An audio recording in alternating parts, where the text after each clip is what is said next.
Welcome everybody to the Destiny Dugout. I'm your host Cruz, member of the 3-time World's First Team from Elysium, and this is what we've got going on this episode. Hopefully you enjoy listening, and let us know what you think in the comment section. Now without further ado, let's get this thing started.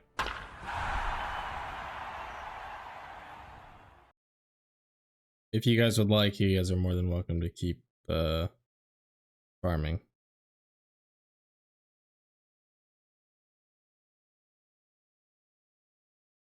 Do you have to do clan bounties by chance, Cruz? I have to do one more set of 10 games of Crucible. Because I also need to do those, so if that's what you wanted to do, I'm also fine with that. Yeah, I mean, once we can do that once we get through the talk on the breakdown stuff. Yeah.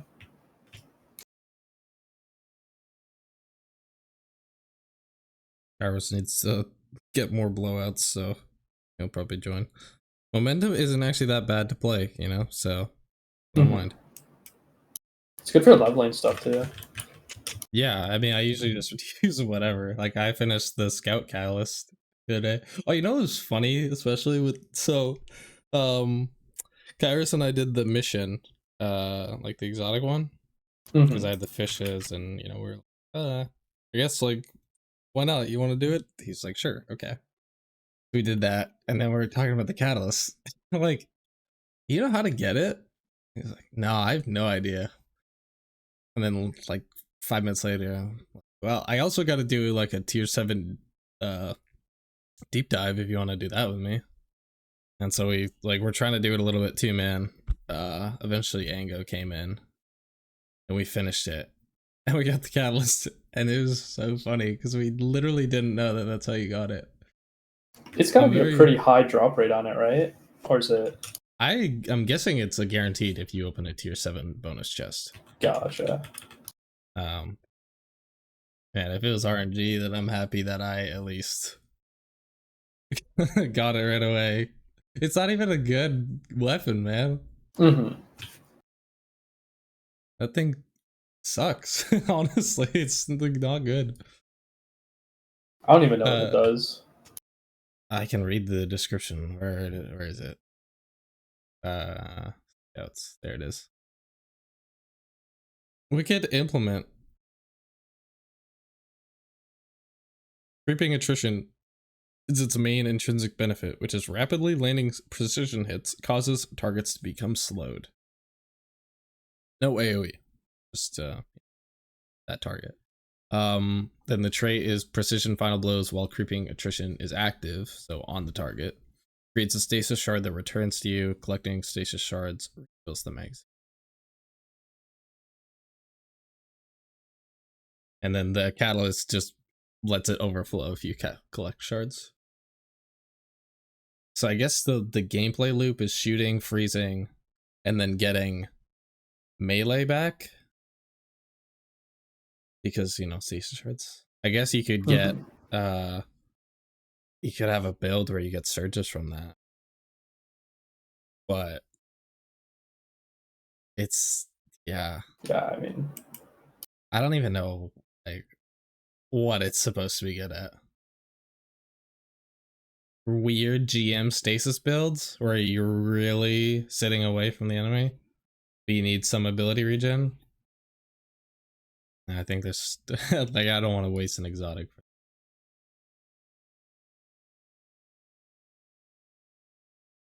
Vandal, are you dying? What? I asked if you were dying. What do you mean? Well, you're muted, so I figured you were coughing. I was just chilling. Okay. Nice. I'm so used to I just keep muting because I don't like background noise. Fair enough. Let me see what episode we're on / recording, so I don't say welcome for the video. 21. I thought it was 23, honestly. 21, Jesus. 2 months ago. Hey, that's fine, man. The Destiny took a 2-month absence as well. That's what I was saying. I was talking earlier. It's like, man, I haven't seen a video in forever, and I was like, oh, that really makes sense. There's nothing to talk about. It's hard to generate conversation and topic. It would just be all negative, man. I'm not gonna lie. Vandal and I did a really good job early on that way because we didn't really have anything about Lightfall or anything to talk about.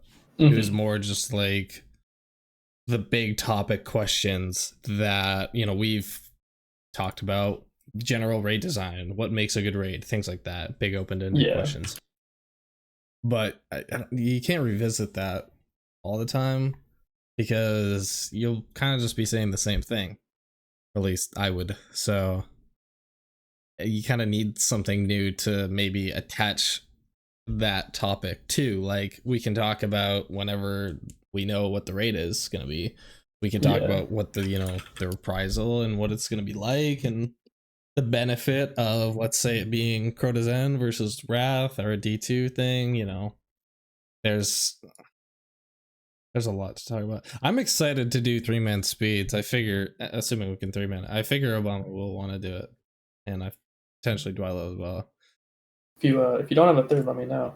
I'm always down to do speeds. Always. All right. Hell yeah. There we go. Get out of here, Dwylo. Thank God. I'll stop asking me. Really? No, Jeez. you wouldn't dare ask Vandal.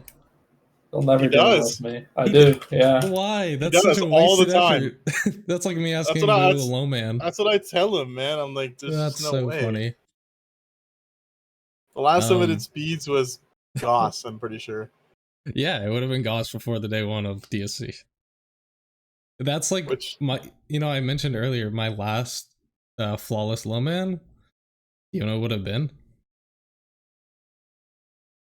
Was Goss? No way. No, I wouldn't. Not that long ago. I still cared about the game. It's either I honestly don't know. I think it's 3-man DSC, but it might be 3-man VOG. Like around when VOG came out. I think that's the last one. One of those two. I just don't remember when I did DSC. My last duo flawless would have been, I don't even know. There were many duo flawlesses before the newer ones came out. Did you do Crown? Yeah, I did do Crown. I did Crown before. Crown the hard way. Yeah, before it was even a raid report tag. That's rough. Yeah. You actually did it the hardest way, dude. It was honestly, I'm happy though. It was good. I think it was like 65 runs. Dude, it was insane. I mean, if we knew Galran RNG, probably would have got it on like our 10th. That right there, rolling the dice for the 1 out of what? I don't know if it was a 1 out of 6. Yeah, it was 1 out of. Yeah, that's crazy. I can't believe that's how we did it. And then literally like the week after, because people started doing it, it's like, oh yeah, you can just, you know, kill them with Telesto. It's like, oh, okay. I thought I was the first to figure that out, but apparently it got posted like a week earlier, and like I think the Flow or Fast server. Yeah. Something. Yeah. I was like, there goes my claim to fame. Yeah. I made that little video. Remember, I put it in the imager file and put it in the bottom. Yeah. I was like, oh, this is so cool. I'm like the first one to do it. All right, well, let's start podcasting. JK, unless podcast mode. We've broken into the 20s. We're 21. Episode 21. After our 2-month break, we're back, Mr. Vandal and I, and we're bringing along a good little old buddy pal. You know what I'm saying, Mr. Alex? Thanks for the man, hopping the on. Myth, the legend. You may know him as the first person to solo Insurrection Prime. Dadbot. Introduce yourself. Hi, I'm Dadbot. I like to be called Alex. I did solo Insurrection Prime. That's about it. He's gaming right now. Yeah. You hear that? I love that. You can always hear my keyboard. Yeah, good to have you here. This episode, I'm not gonna say like before this, there really wasn't much going on. Just the rest of the season deep stuff. Which I think we'll try to touch on after looking at this massive breakdown stuff. This is from the. It's funny that the title of the Reddit post is like a Bungie interview, but it's kind of funny because Mercules actually was initially like a part of the podcast that this was from, so it's like kind of an interview, but also this is like their last episode. But we did learn a good amount of things, I would say, from it. You guys want to just skip through? I never started streaming my screen for you guys. Yeah, I was waiting for when that was going to happen. Yeah, I just kind of got. I was like, There we go. Oops, I just closed it. Is that zoomed in enough for you guys? Or do you want me to zoom it in more? I will let you know in a second. We're currently getting obliterated in this weekly mission. Yeah, they're doing weekly missions for alloys. Because, gotta upgrade your guns. It's, it's Destiny's endgame right now. You probably got to zoom that in a bit, for me at least. That's good, that's fine. You guys are like, okay, yeah, we're good now. It went from, what, 120? 125 to 150. Easier to see. Vile said 1 shot per question for the 21st. It is the 21st, Vile. My liver can't handle that. And yeah, I can't do that right now. But maybe we'll do a live one, GCX style. That's good. I actually thought about that. I thought that would be fun. But I don't know how I'd do it, because I'm not going to bring equipment. You gotta imagine setting up the hotel room. Jesus. With a little podcast session. Vile would be the special guest host. Yeah. Guest co-host. Missed opportunity. You guys get it if we just start though? Yeah, fine. Okay. Man, this is like so big, it's like hard to read for me. I have to like move my head from left to right. I'm not gonna worry about this stuff here because this is just them talking. Things directed to Hercules and stuff like that. It starts off with PvE stuff, which obviously is something we care more about, and I think we have a pretty big one. I don't know if you saw on Twitter beforehand or seen it circling at this time in like different discussions elsewhere, but a lot was brought up about like forbearance. Like, is it not going to be like the best thing anymore? Kind of goes into maybe why or why not here. So is the PvE special meta, which basically, like everyone runs around with double specials because it's the best. It has been for so long. Even when they quote unquote nerfed the heavy drops, it didn't really matter. An emerging prevalence of specials intended, and if not, will it be tuned in the future? There's no way it's intended, right? So of course, he responds with, it's not intended. But when they first introduced that nerf, it actually felt easier for some people to get heavy drops. Remember that? Like when they said like, oh, we fixed, had extra heavy spawning, and people were all like, oh man, that sucks, that's lame. And then we like not even a day later, people on Twitter are like, yeah, it's the exact same. Like it's actually probably easier. How easier, it feels now is that it feels a little bit more. I don't know if you've seen any ammo based videos. I've seen a couple. One by some random person. I don't remember. I think the name. Prelapse one is the Prelapse one is the newer one. That pretty much kind of discusses the similar topic, but a little bit more in depth of there's the, you know, like things like special or ammo waves. So it's like you might just get a bunch the of surge, special, like the heavy and surge or something. heavies, and I was like, what and the it's heck? just like that kind of makes sense because I always have this in my head where I was doing Spire solo flawless, and I farmed ammo for literally 10 minutes and just got 40 special bricks. And it's like, oh, thinking back, I can look into the factors of like why I was getting the special. You know. Yeah. Anyway.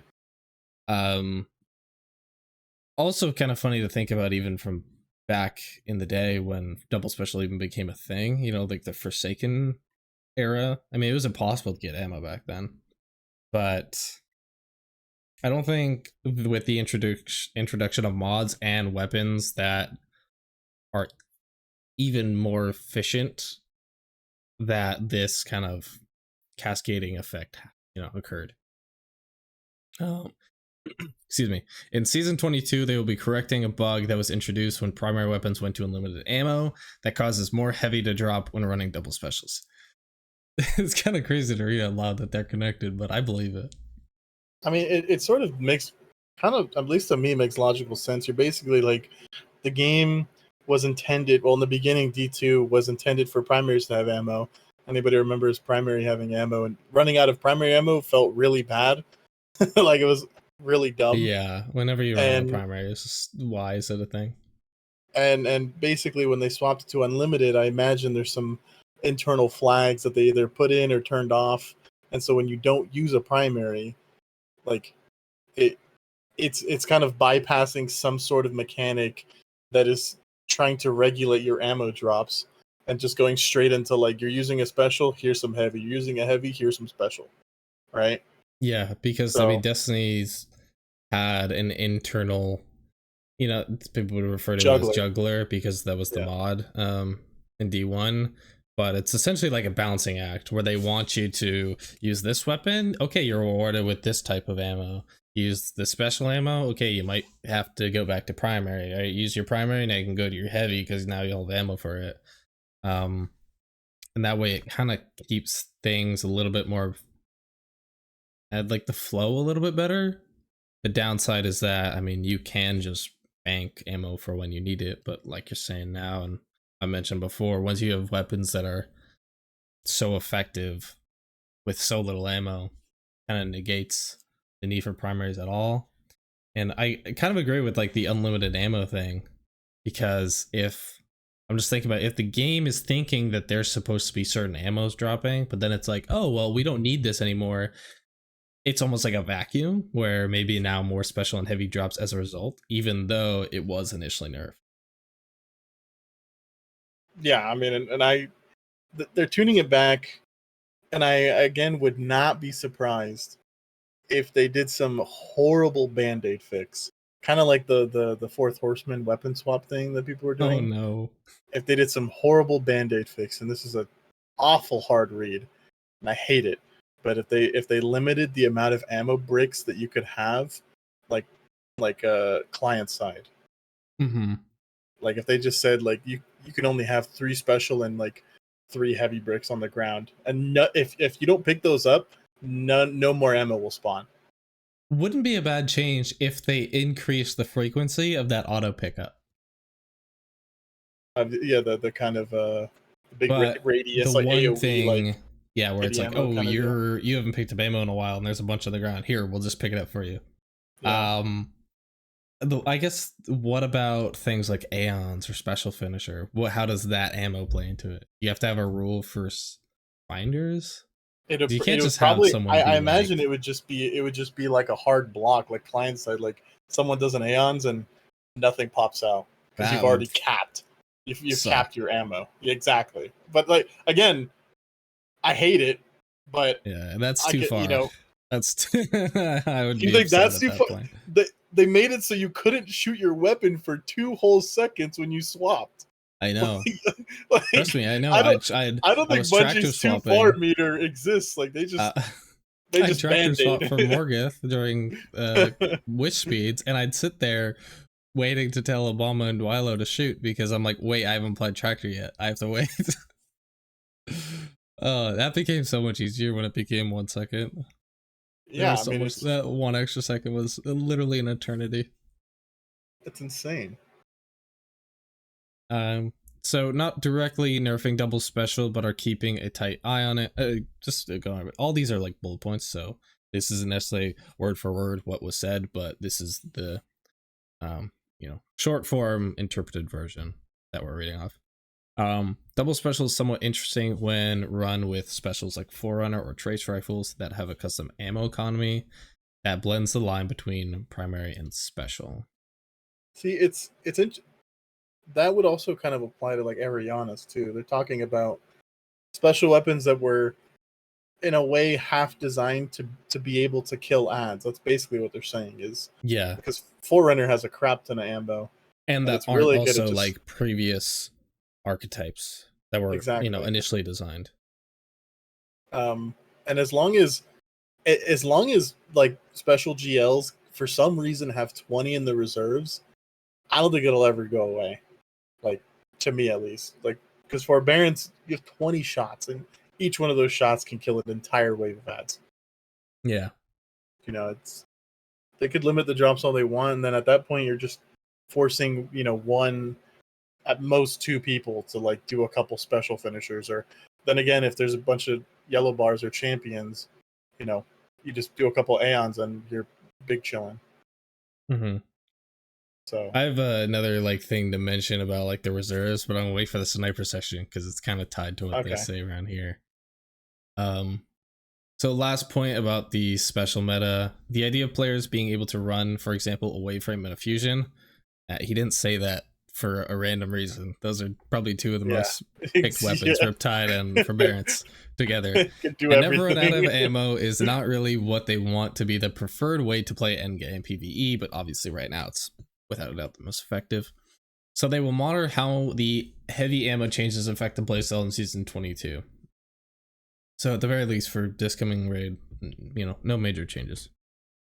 They imagine it will not have much of an effect, so they will keep an eye on possible additional future changes. They imagine it will not have much of an effect, so they already are kind of like, we don't really know if this is too much, but we're gonna try a baby step, and I'll take it. At least in terms of nerfs, Bungie's not normally baby step mode. At least they usually in their history, they're usually like, we're gonna actually chunk it a bit. One of the few other examples I think they're actually good at that was linears. In context of just linears, but I mean obviously with rockets existing and then becoming better, I don't really know if that made much sense. But either way, any other double special comments you guys want to add? I mean, Alex, you run double special like exclusively. I don't know if I've really ever seen you use a primary. I'm not gonna lie. I pretty much only use Osteo, but outside of that, double special. I think the problem with this, right, is they're targeting the heavy ammo drops, right? And I just don't see that being the issue. Because I agree. It's the special ammo economy that's the issue, right? So if you take away the heavy, you're still gonna have Aeons, you're still gonna have Cenotaph, right? It doesn't change anything. Yeah, I feel like we haven't seen Zenotaph come into play yet, which is funny because I don't know if Bungie really knows how much ammo can be generated. I think in a 6-man, it's kind of disgusting because the caveat is like someone else has to get the kill, right? And you just in a 6-man, you have one person with div, especially in a day 1. And they just tag the big yellow bar, and then anybody else shoots an Izzy or literally anything kills that guy. Whole bunch of ammo right there. Yeah. Yeah, it's interesting because also like it's the effect of double special in regards to primary weapons, because specials don't compete with heavies for ammo. What you're doing is replacing a primary weapon. So kind of like what you're saying, almost heavies don't necessarily really, I feel like, need to be touched ammo wise.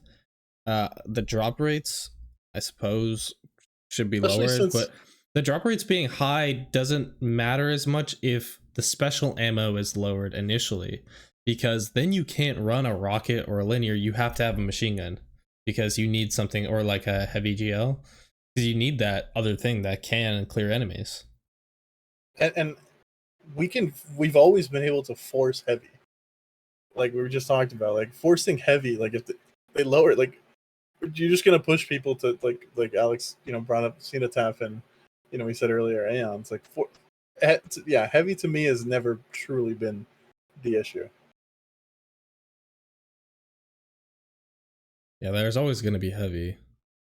I mean, I think relatively, like, the heavies are pretty balanced. I think sometimes you can have crazy amounts of ammo, but obviously that's another thing that's tied to, like, the double special thing. I think Bungie wants, if you're gonna be someone who's using a lot of heavy, then they want you to be running an exotic primary. And the thing that's taken away from the exotic primary is, again, it's one of the special weapons. So, I mean, yeah, your exotic primary has to be better than a single special, and there's only a few in the game that are even worth running over a special. Striga is one of them. I think Revision 0 is one of them now with the changes. I think Revision is crazy now. Yeah. It's so strong, and the sniper mode, like it does more damage than an RB shot. Yeah, that's a lot. Completely absurd. Yeah. And like maybe Wish Under. Well, I was gonna say, like, I think Teagle always has a place anytime you can hit some weak things, Yeah, just clearing. Even if you're two-shotting, it's still effective. Yeah, and there's like I can count on one hand the exotics that you would use over a special. Yeah, and I mean, to be honest, like, we're saying select weapons. I'm not gonna load in with my random trace rifle or aggressive shotgun and be like, yeah, that's better than Teagle. Exactly. But it's you gotta compare what the meta would be, right? So if I'm not using Forbearance, what am I using? It better be damn good, because Forbearance is insane. Right? Teagle isn't even close enough to really compete, and we're talking about one of the best primary weapons to ever exist in the game. And then you ask yourself, like, oh, well, I need something that does high single target damage, and it's like, okay, well, then you just run either RB or Izzy, and then you can run Forbearance also. Like, yeah, you don't, it's just you're trading between the two, and then not to mention kinetic specials being some of the strongest specials, just better than energy in almost every way. Coffee brought up Quicksilver in chat, which is totally true, because I love Quicksilver, especially as a straight Titan guy. The grenades hurt. The grenades do a lot of damage. Quicksilver makes me think, though, is that, like, the weapons that are, like, say the primaries that are pretty good have special, like, qualities where, you talk about Revision 0, you have an alt fire, that's a special weapon. Mm-hmm. You have the GL shot, and also just the micro missiles of Quicksilver. But that's only because, I mean, high just effect. Same with, like, Risk Runner. It's just like a good effect that's pretty easy to have good uptime. And same with Osteo. So, I mean, they're a little bit more unique. But go ahead. I was going to say, like, and that's only because in D1, primaries actually killed things. Right? And in D1, you use your primary for just about 90% of things. And your special and heavy were almost exclusively for boss damage. Like, yeah, or that's more specific situations, like to kill like an orange bar knight spawned instead of a regular knight. Like right now, you even in like average, maybe like even or 10 under content, like shooting one of those high tier red bars takes a really long time. Like you can't 5-shot it with a scout rifle. You're like 15-shotting it. Yeah, and that's where I have to just have my sniper or Riptide or something, because like I need to. Like this thing is a tank at a red bar. Yeah, is it easier to, put 1, maybe 2 sniper shots when they just, we're gonna talk about snipers and the reserves in a second, or put on like a hand cannon, like a Fatebringer, and then just dump an entire mag to kill one red and that bar. Doesn't feel good. Nobody wants to do that. That sucks. And I think primaries were good when you had like Ikellos weapons and they made Warmind cells. Yeah, exactly. I think part of that is also you don't need a primary if your abilities can just do all the heavy lifting there, right? Like if you don't need to kill ads because you're using just like only solar nades, right? Then what's the point of having a primary weapon? Yeah, and that's part of the other issues. You have those, like, let's say a bunch of Thrall that you have to kill. Sunbracers. A single snap, and like you literally the entire map with these gigantic solar grenades. And not only will it kill everything, and then if you have heat rises, get your whole melee back. It'll also give you a crap ton of super, because the damage, like the way that super is calculated now, is like absurd. Yeah, instances of damage give you the most super, right? So I mean, you're just hucking 30 nades over a course of 30 seconds. It's constantly hitting things. Yeah, you're just farming, and then you're also farming like the best special or super in the game. Exactly. Like the video of the guy soloing Riven with Sunbracers, throwing him at the roof, just a gigantic meme. Yeah, he pops his well and then just starts chucking nades, and before Riven's even like half health, he has a super back. Like it's part of it too is like can I see in dim just these fragments that we have too, like that give me my melee back or my nade back from doing a subclass thing. When I snap that group of thralls, I'm getting my class ability back. The ignitions help me get my nade back. I'm gonna use a mod like momentum transfer and get more abilities that way. I'm gonna have melee kickstart. Like it's a big snowball, because initially we were just talking about double specials, and this has gone into abilities dominating even more than what specials do, to be honest. Yeah, I mean, even something as simple as necrotics, like literally just running necrotics, even again on like a solar warlock with heat rises, you throw your celestial fire, kills an entire pack, and you get your entire melee back. And like whatever doesn't die got poisoned. Necrotics has quite a bit of damage. Like primaries just like they have to compete not only with specials, and they also have to compete with the recyclability of ability spam, which is like really prevalent on some classes if you build it right. And like the most notable ones are probably some hunter throwing knife spam is great for killing trash, bonk hammer, Sunbracers, even celestial fire. It just heat rises as in and of itself will do that for you, like way better than just using a primary load. And you get so much more benefit out of it. You kill a group of thrall with your primary, you're probably going to get a little chunk of super. You kill a group of thrall with 3 solar grenades, and the solar grenades sit there, and then another group hits it. You're getting like half your super in like 2 seconds. This isn't the exact trailer I was thinking of, but I know there's a clip in the Bungie trailer of Necrotic just like killing things, and it was just like, wait, that was just from a punch? Like, yeah, it's no like, abilities. That's a lot of damage, and then we don't talk about this thing. We'll just skip. Yeah, we'll skip past that. That one's not good. Yeah, and like you look at Strand with the little needles that Warlock can throw. They apply the unravel plus the poison. It's just there's too much there, way too much there. So it's a pretty tough hole to be in, because you can't really. Let's talk about Sunbracers. It's like, how do you can't necessarily nerf just like the base thing, because if somebody's not running that exotic, then they don't want to be punished. You can't just like kill nade regen on its own. But the way they designed it, where I mean, you can kind of do modern build crafting, you can get your nades back in 20 seconds or so just on their own. So that's probably too much uptime on their own to even have that type of damage. Then you combine it with the fact that you have this exotic that you're using these buffed nades with the crazy cooldowns already just innately, and then you're also every now and then, whenever you want to get a melee kill, can throw 5 unlimited. I think it's 6 within the time. 6. Is it 5? I thought it was 6. I feel like it's 5, just my based off 5. Usage, but it's just a lot of effects in one. It's kind of what it's coming down to. And double special it's just what's the word, exacerbates a problem that way, because once upon a time, Controverse with no Devour just Top Trade Nova, I think it was Top Trade. Yeah.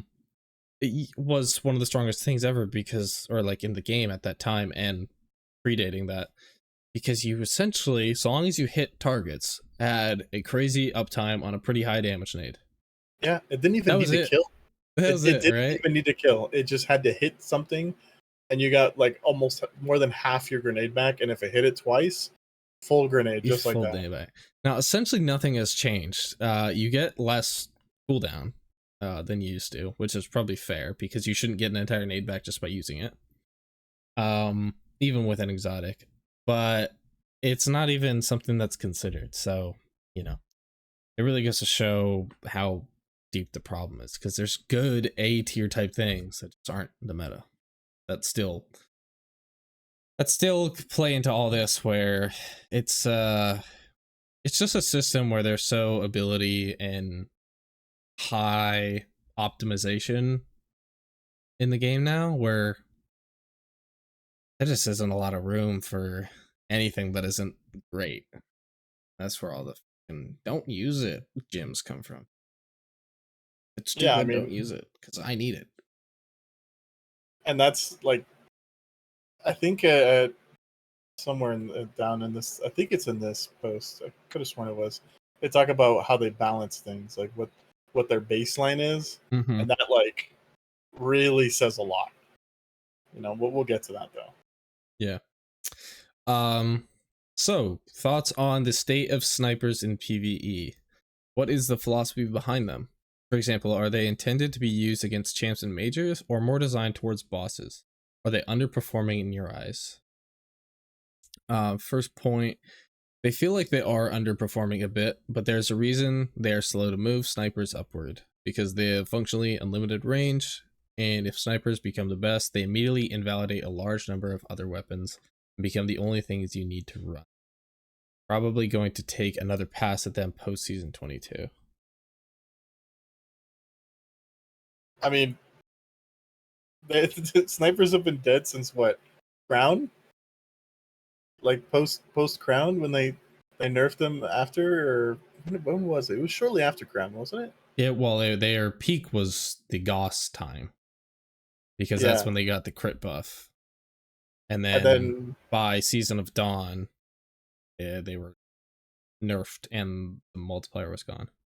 And then they just never came back out. Like, yeah, they've done the slight things, 10%. A year and a half or 2 years later, they gave reserves a little bit, but yeah, I mean, I can understand why they don't want it to be crazy good, but in a world where in the world I've played where snipers were best was probably the end of D1 with like the Wrath era. Like, snipers were pretty meta for damage. You'd shoot your rockets and then you'd have your sniper weapon to shoot Voss or something like that.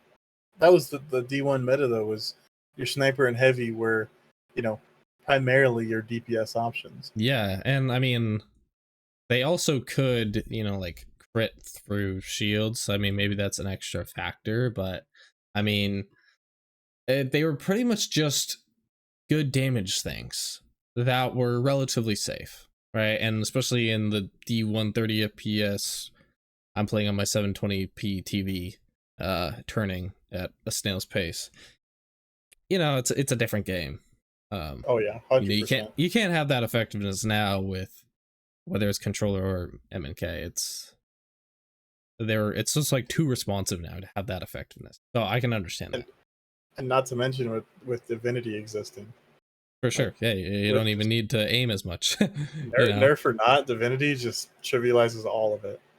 Yeah, any crit-based weapon immediately becomes better when Divinity is in the game, and like something that aids you, right? So right now with the bubble, so long as the crit bubble exists, snipers in theory, at least individually, are significantly better because they don't have that risk.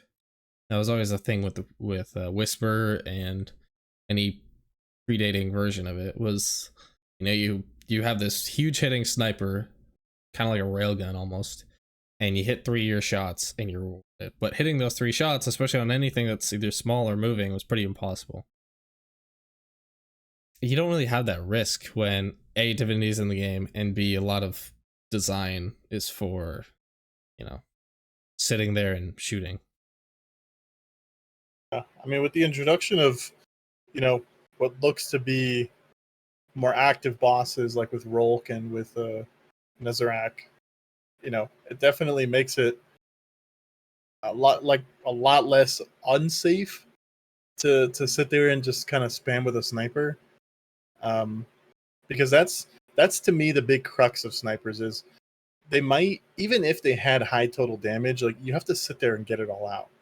Mm-hmm. Like that's the problem, right? And like you could use a rapid fire, but even then, to hit those big numbers that like linears used to do, or even like a Izzy rocket swap or something, like you just need to sit there just dumping ammo, and like every missed shot is like a huge chunk of your damage gone, or like every body is just, you're just losing a massive amount, and at that point it's just not worth it.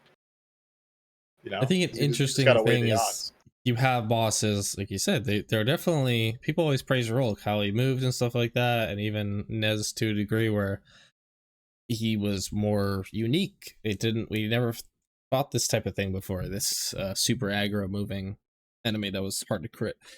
But then it's like, okay, so even the option of, let's say I did want to use sniper on Rolk or Nez, like I need div. And even then, if I do need it, it's still gonna suck because Nez is gonna just jump on top of me or something like that. It's like I can't. There's no option for me to play back. There's no. This isn't IP. I can't sit by the map and sit back and snipe safely. Like that's not an option in these modern bosses. So why isn't you're taking this hit on snipers? There's no trade off now where like they didn't get given. I don't know, crazy reserves on everything to counter the fact that you're not going to be able to hit 6 triple taps in a row anymore or something like that, and with the recent buff, I say recent but it wasn't that recent, to the rapid fire snipers like reserves, like I just, to me that seems so out of touch, because it's like this is like it's again, it's the same problem. You're just sitting there just spamming, and like there's not a lot of like places where you can just, like you said, post up and just dump all your ammo, freely. It's like, well, why do we have all this ammo? It's like, oh, use it to kill red bars. Okay, so you're saying you want me to run double special, because that's what I'm gonna end up doing if you expect me to kill red bars with a sniper. Like, yeah. I don't think they're like designed for ad slayer, but it just, I don't really know. Like, and at the end of the day, if we really wanted to, we could just swap from forbearance to a sniper if it really came down to it. But either way, that's like what you're saying there, I think is a great thing to bring up before the next point. Their intended purpose is primarily burst damage, so good for champs and shorter DPS phases, while also having the ability to deal decent sustained damage. Need to be careful that snipers don't get buffed enough that they begin to outclass heavy weapons, similar to glaives and why they were tuned down. Do not want special ammo weapons outclassing heavy weapons in terms of raw available damage. Have we ever really used them for burst damage? Darcy, like, that's got to be it. The only thing I could think of is a couple scenarios of like Goss with Izzy, but that was this very unique scenario. That was pre reload nerf, where you could just sit there and literally just spam. Yeah, Izzy. That's funny. It's funny to watch back. But yeah, I just felt like this didn't like, and like this is describing Izzy. Yeah, and the only other thing I could think of is not other snipers. when you two-manned IP, you'd have the one guy on tractor with like 2 snipers, just sitting right under him. That way you literally can't miss. Other than that, like I'm just like I don't know what game they're watching or who they're watching, because this is not happening. Like this is not a thing. Yeah, we almost had the era of Anarchy Soul Survivor, but Mountaintop happened. Yeah. So yeah, I just I don't think snipers are good for champs. I think snipers are awful for champs, like actually terrible. So I've been running with like for Barons, right, like a Yasmin recently, and you may as well just run like a fusion, right? Yeah, like Yeah, it just literally doesn't feel good. fusion is gonna do the same type of damage. Yeah, because not only like I don't know, it just seems so out of touch, you know, because you have adaptive frames which have I feel like adaptive frames are like a small buff away from actually being like really like decent. But again, I was gonna say actually when you said it, I don't know what their definition of decent is because it's not normal. Yeah, This is not how you use that word. I started smiling. Like that is not how you use that word. Like we brought up the big. It was like a 38% buff to reserves, something like that. Anyway, it was a lot. But then why would you like? I just don't understand if the point of them, if the purpose is burst damage, why would you increase reserves? Because all that does is make it better at total. It doesn't help with its burst at all. If anything, exactly keep the ammo low and increase the damage. That way you have the point of primarily burst damage. That's why I was bringing up earlier, like, it's like, why are you giving us more reserves? Like, what do you expect us to do? Like, it's cool, but like, aside from Cloud Strike being an ad clear weapon, I don't know what sniper is gonna be better with reserves.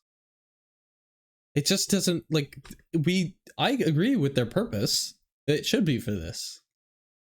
But snipers, I think, should be pretty low ammo, lower than any other special, and also probably like pretty hard hitting. With the skill gap of hitting shots, it's tough when you have Divinity in the game because Divinity it makes it almost impossible to balance snipers.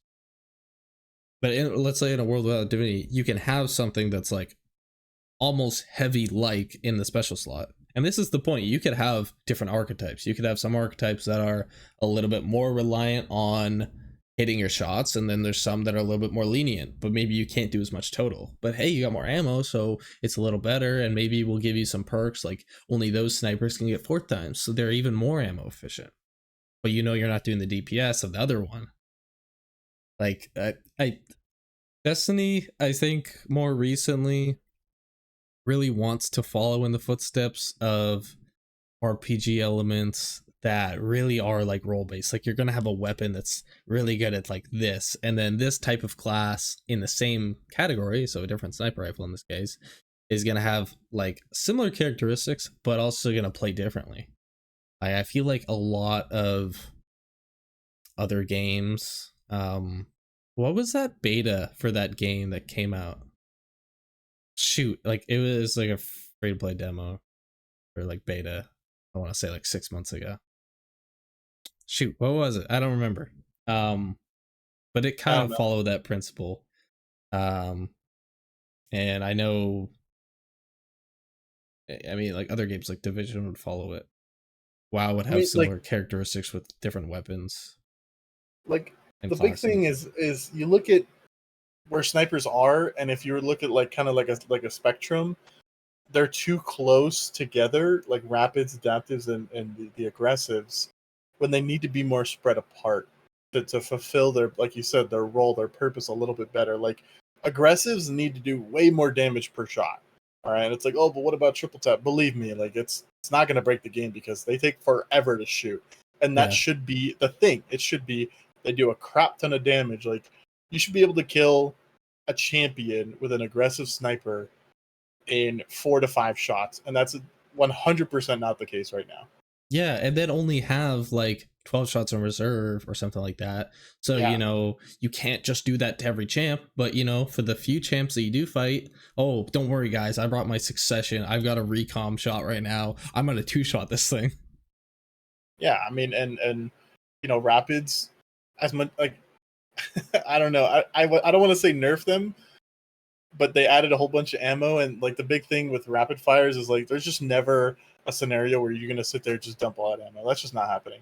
Especially when you could use like a whole bunch of other weapons, whether it be exotics or just different, you know, archetype weapons, and put out either the same or better damage in a faster amount of time. Yeah, the only thing I could see rapid fires being used for is in a world where they're so close to heavy weapons on their own, like whatever the best one is, that you might as well just run that sniper and use something else in your heavy slot that has more utility. Like I'm going to use an anarchy or a tractor cannon or examples like that. Something that's not necessarily going to be my main thing, but then during the encounter or while playing, I'm going to have a noticeable benefit having that over, I don't know, like a whisper. Bad example, but something that is specific for damage. Adaptives are just stuck in a weird spot in the middle. Like they're not awful, but they're not great.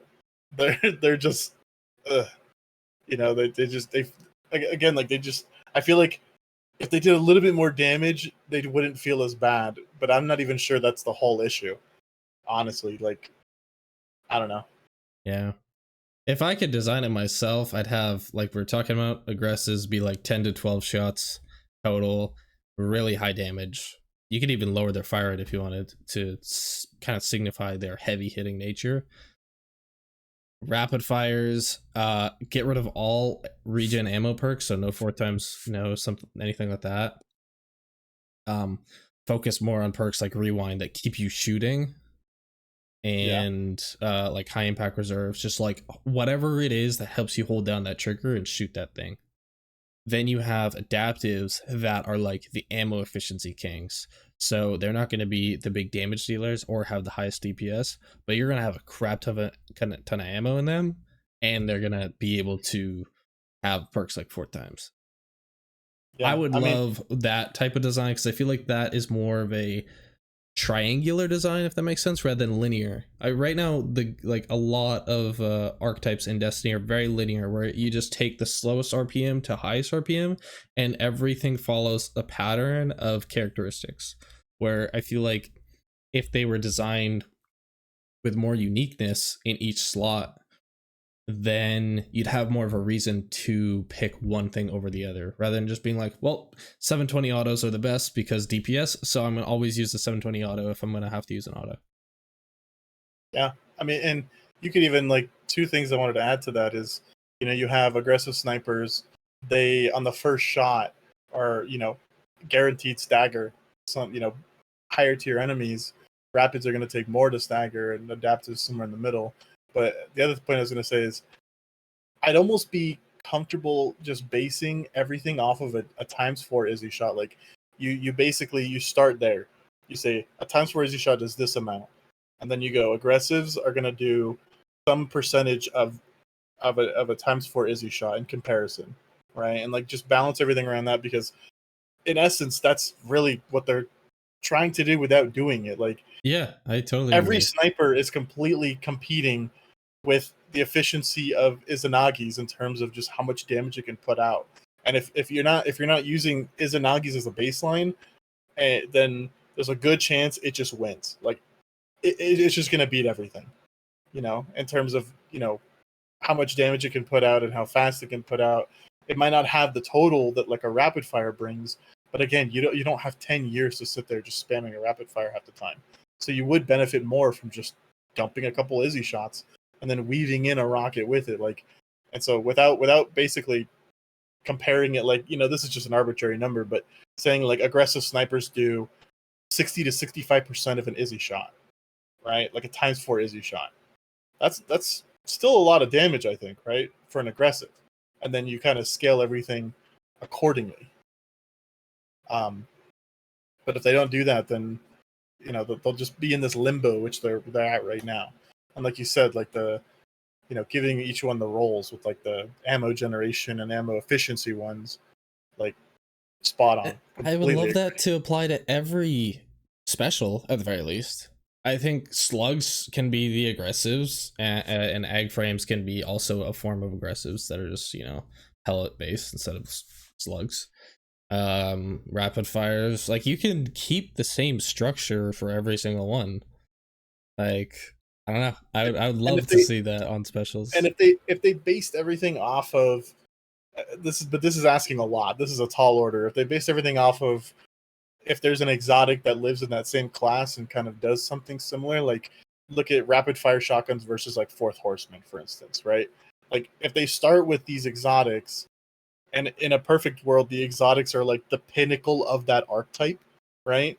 And then they base everything. Then you're essentially like making a choice, right? It's like, okay, I'm not going to get the best rapid fire shotgun in the class because that would be Fourth Horseman, for instance, in a air quote scenario or whatever.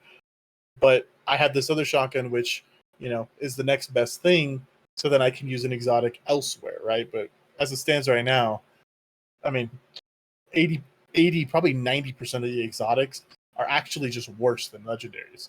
Mm-hmm. So I don't know. It just seems so easy. Like, I don't want to say easy, but so kind of short-sighted to like they bring in these exotics and they're playing it way too safe. Like exotics should be powerful. They 100% should be, and it should force you to then use those legendaries. But it doesn't, like, at all. Like, I mean, I actually think one of the best loadouts in the game, like right now as it stands, just to kind of do everything, is like some combination of a rocket, whether it be Apex with bait and recon, or the Cold Comfort, with Envious and bait or explosive, and Forbearance and Riptide. No exotics, just like that. Yeah. And you could do just about everything with that loadout. So it just feels like super out of touch. Do you have any thoughts, Alex, on either the sniper discussion or the sort of special discussion that we had? Yeah, so kind of like with the sniper discussion that you're talking about, like that triangle idea, I think that it's not super balanced right now, but GLs are a really good example of how they have that like different use scenario where you have wave frames that are kind of like an ad clear one, right? Mm-hmm. And then you have breach loaded ones where you can put them on blinding nades and they become more of a utility weapon than they are like an ad clear one. Or you could just use a breach load one with like spike nades, right? And that becomes a mix between high damage and high ad clear, right? And that's like a perfect situation of like, do you want utility, do you want ad clear, or do you want kind of something to just help you with like a bigger enemy? I think that's a perfect way of like balancing that. And also I agree. I think it's a good example that's in the game right now.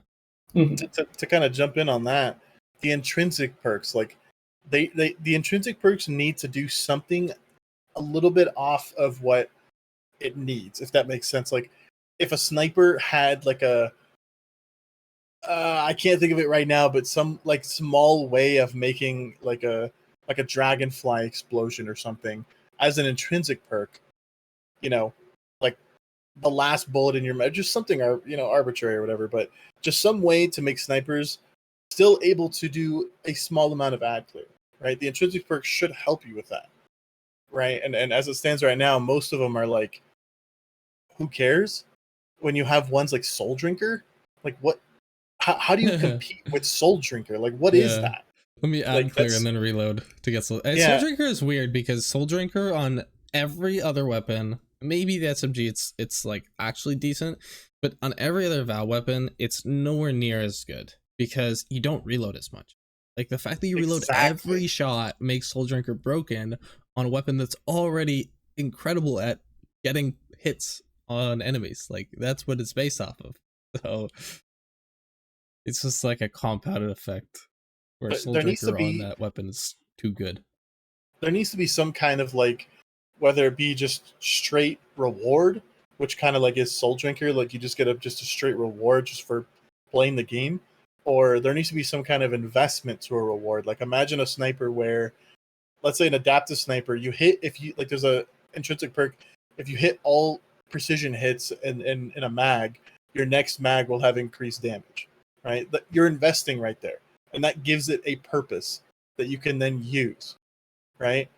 And without any of those things, like you just have these weapons with those intrinsic like raid perks, or I know the foundry perks, they've been kind of coming in, and honestly Vice Stinger was a great example of like they're not balanced at all. They had to nerf it. Vice Stinger was completely broken. Like just a free reload just for shooting the gun. Where's the investment fire rate at one point? Yeah, like there's charge no rate, like what whatsoever. Oh man, that was broken. Me personally, I wouldn't be against having some kind of do X thing, get X reward, or get very small X reward just off the bat. You know, like. But as it stands right now, you have like what's the dares one? It's like faster ready or stow speed or something stupid like that. I don't even. That's just insane to me. Like how they expect any of these. Like they should all have some form of like real benefit. You know, Yeah. like kind of like when stuff like tunnel vision comes out. Like, what is that? What is this perk? This is like in what world? You know, it's like it's controller players, super focused controller based PvP perk on weapons like pulses that benefit a lot on it. But I would, tunnel for vision me, should be. It'll never be something that I'd consider wanting. If the tunnel vision to me, like just to give it like an actual purpose, for both controller, mouse, and keyboard, is simple changes. You reload after a kill, and for like 2 seconds, you have faster like handling, ADS, and precision hits refund ammo for only 2 seconds, right? So there's like a real like, investment to reward with that, and you could actually translate that to use it on mouse and keyboard as well, you know. But right now it just falls flat. Like there's so many things that fall flat. Like another good one. They got rid of it. Is like, sorry, I'm derailing super hard. Is like underdog, right? Like underdog, you get faster reload when you're hurt. It's like, what?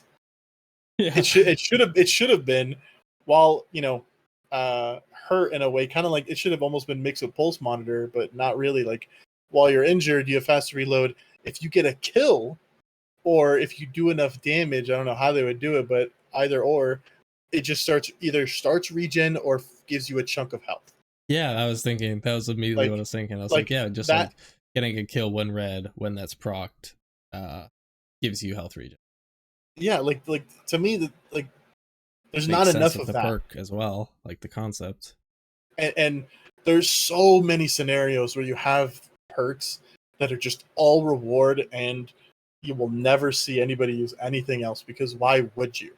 You're just trolling yourself at that point, But, and like, doesn't have to be crazy like regen. It could just like, I don't know, be moderate regen until your recoup picks up. That way, it's not OP in PvP, Exactly, right? Like, I don't know. There's we can move on. Sorry, I'm just like pretty much the healing benefit of Well of Life when that was, Yeah, just like a couple pretty seconds small, of just, but like little tick, tick, tick, tick. Yeah, that keeps like you 4 or alive 5 in seconds. some things. Yeah. Last thing about snipers, also has an effect on activity design. Of course, makes sense. Needing to make sure the player is hiding far away and picking off enemies in safety is not a valid tactic unless it is specifically planned for. You do not want it to trivialize encounters. Basically, you don't want to be able to like sit on the map and kill. I think a good example of where this could play in as something that happened was like Riven. Riven, when it initially came out, was so hard to survive that people would sit back with Whisper.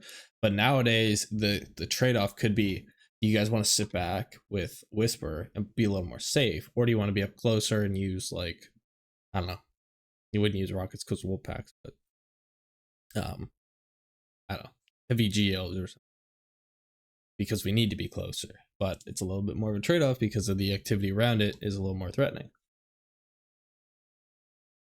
Yeah, I feel like there's so many things in the game now that require you to be standing somewhere, or require some kind of buff from somewhere, that sitting in the back of the map and using a sniper, like, it just doesn't work.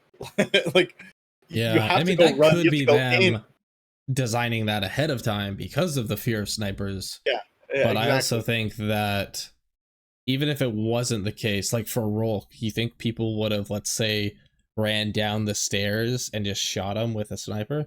Like, you think if he just stood there, would that have been a play?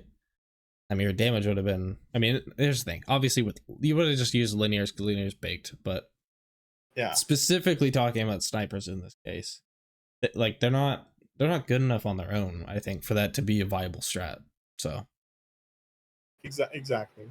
I don't think in that case it would have mattered. You go back to Wish, and Wish, you had to bait those like the arms to slam, And so everybody would be sitting back. You send one guy forward. Yeah, go forward, Jeremy. Yeah, good luck. Have fun. Good luck. Guardian dash.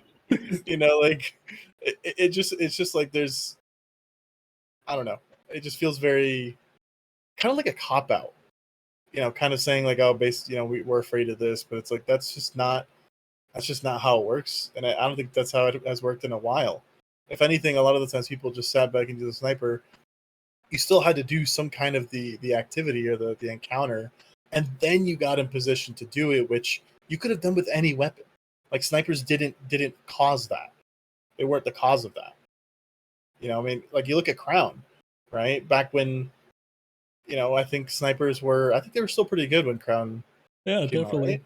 Yeah, and people we sat back and we just used Outbreak or we just used Mountaintop. Like it was the same thing. Like we were still sitting in the back of the map plinking away at things or plinking away at the boss, but just with something else. It's not going to change anything. The fear here is that they're afraid you're going to like trade like efficiency for safety, right?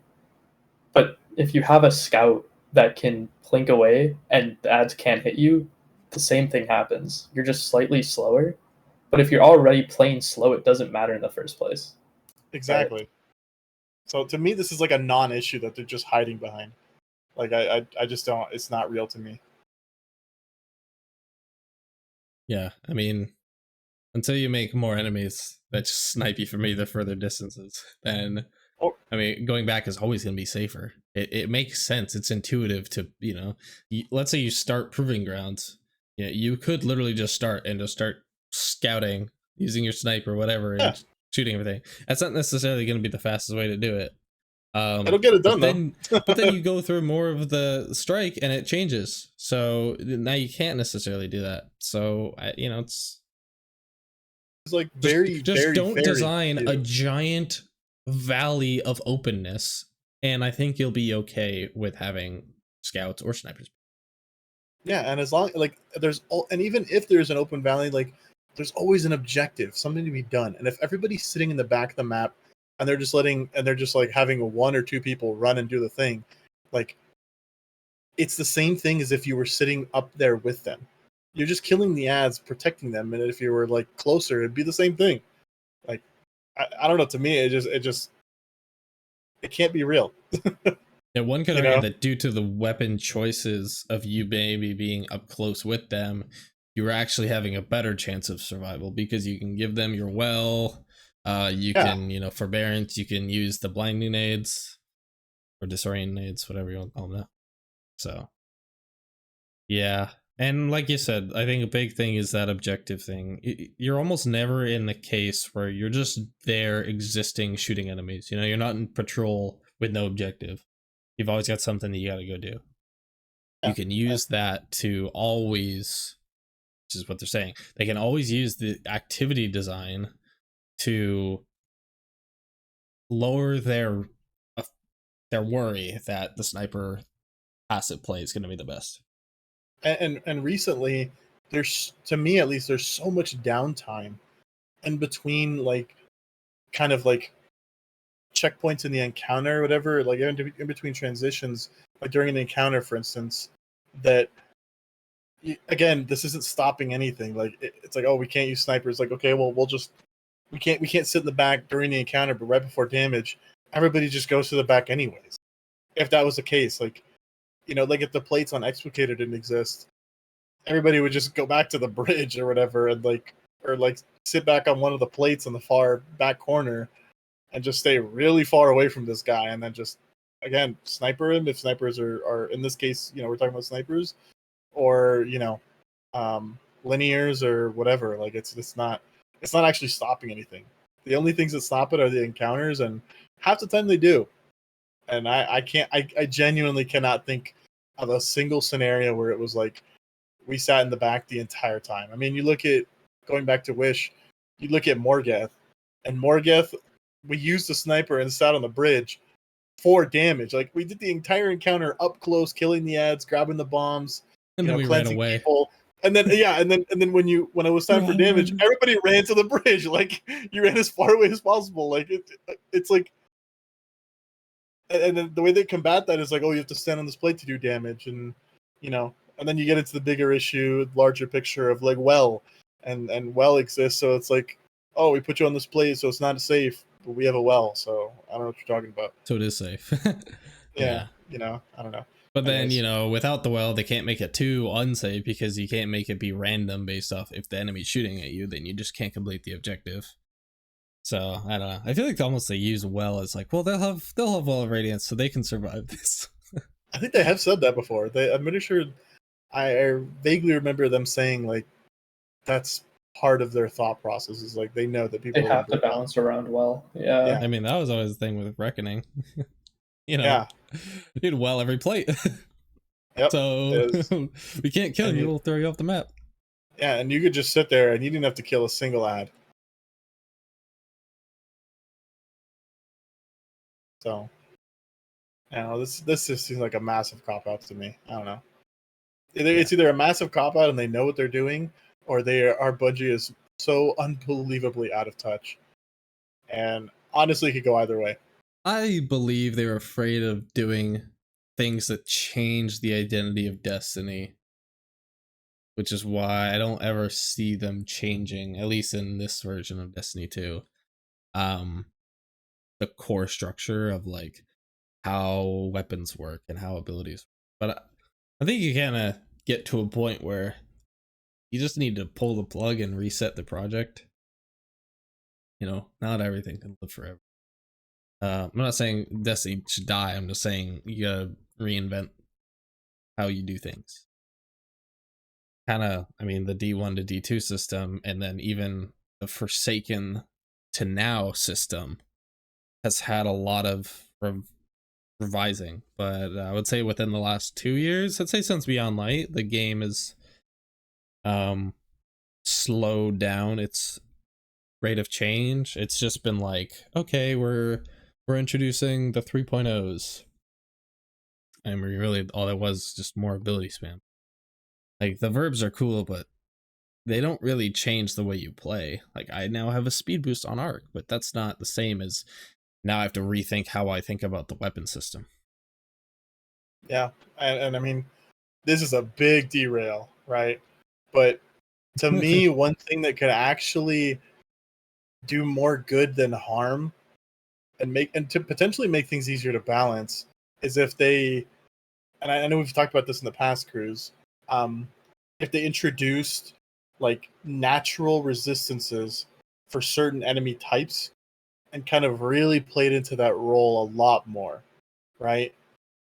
Like having the Fallen being more vulnerable to certain weapon types. Yes, exactly, yeah. Right? Like certain types of enemies, like the big guys, incendiaries being resistant to explosive damage, and stuff like that. If they put that into the game, and then you now have to account for that, now you're really starting to be able to properly, like, to me at least, to balance the game a little bit better, because now you're accounting for all of that. Whereas right now it's impossible to balance for that balance.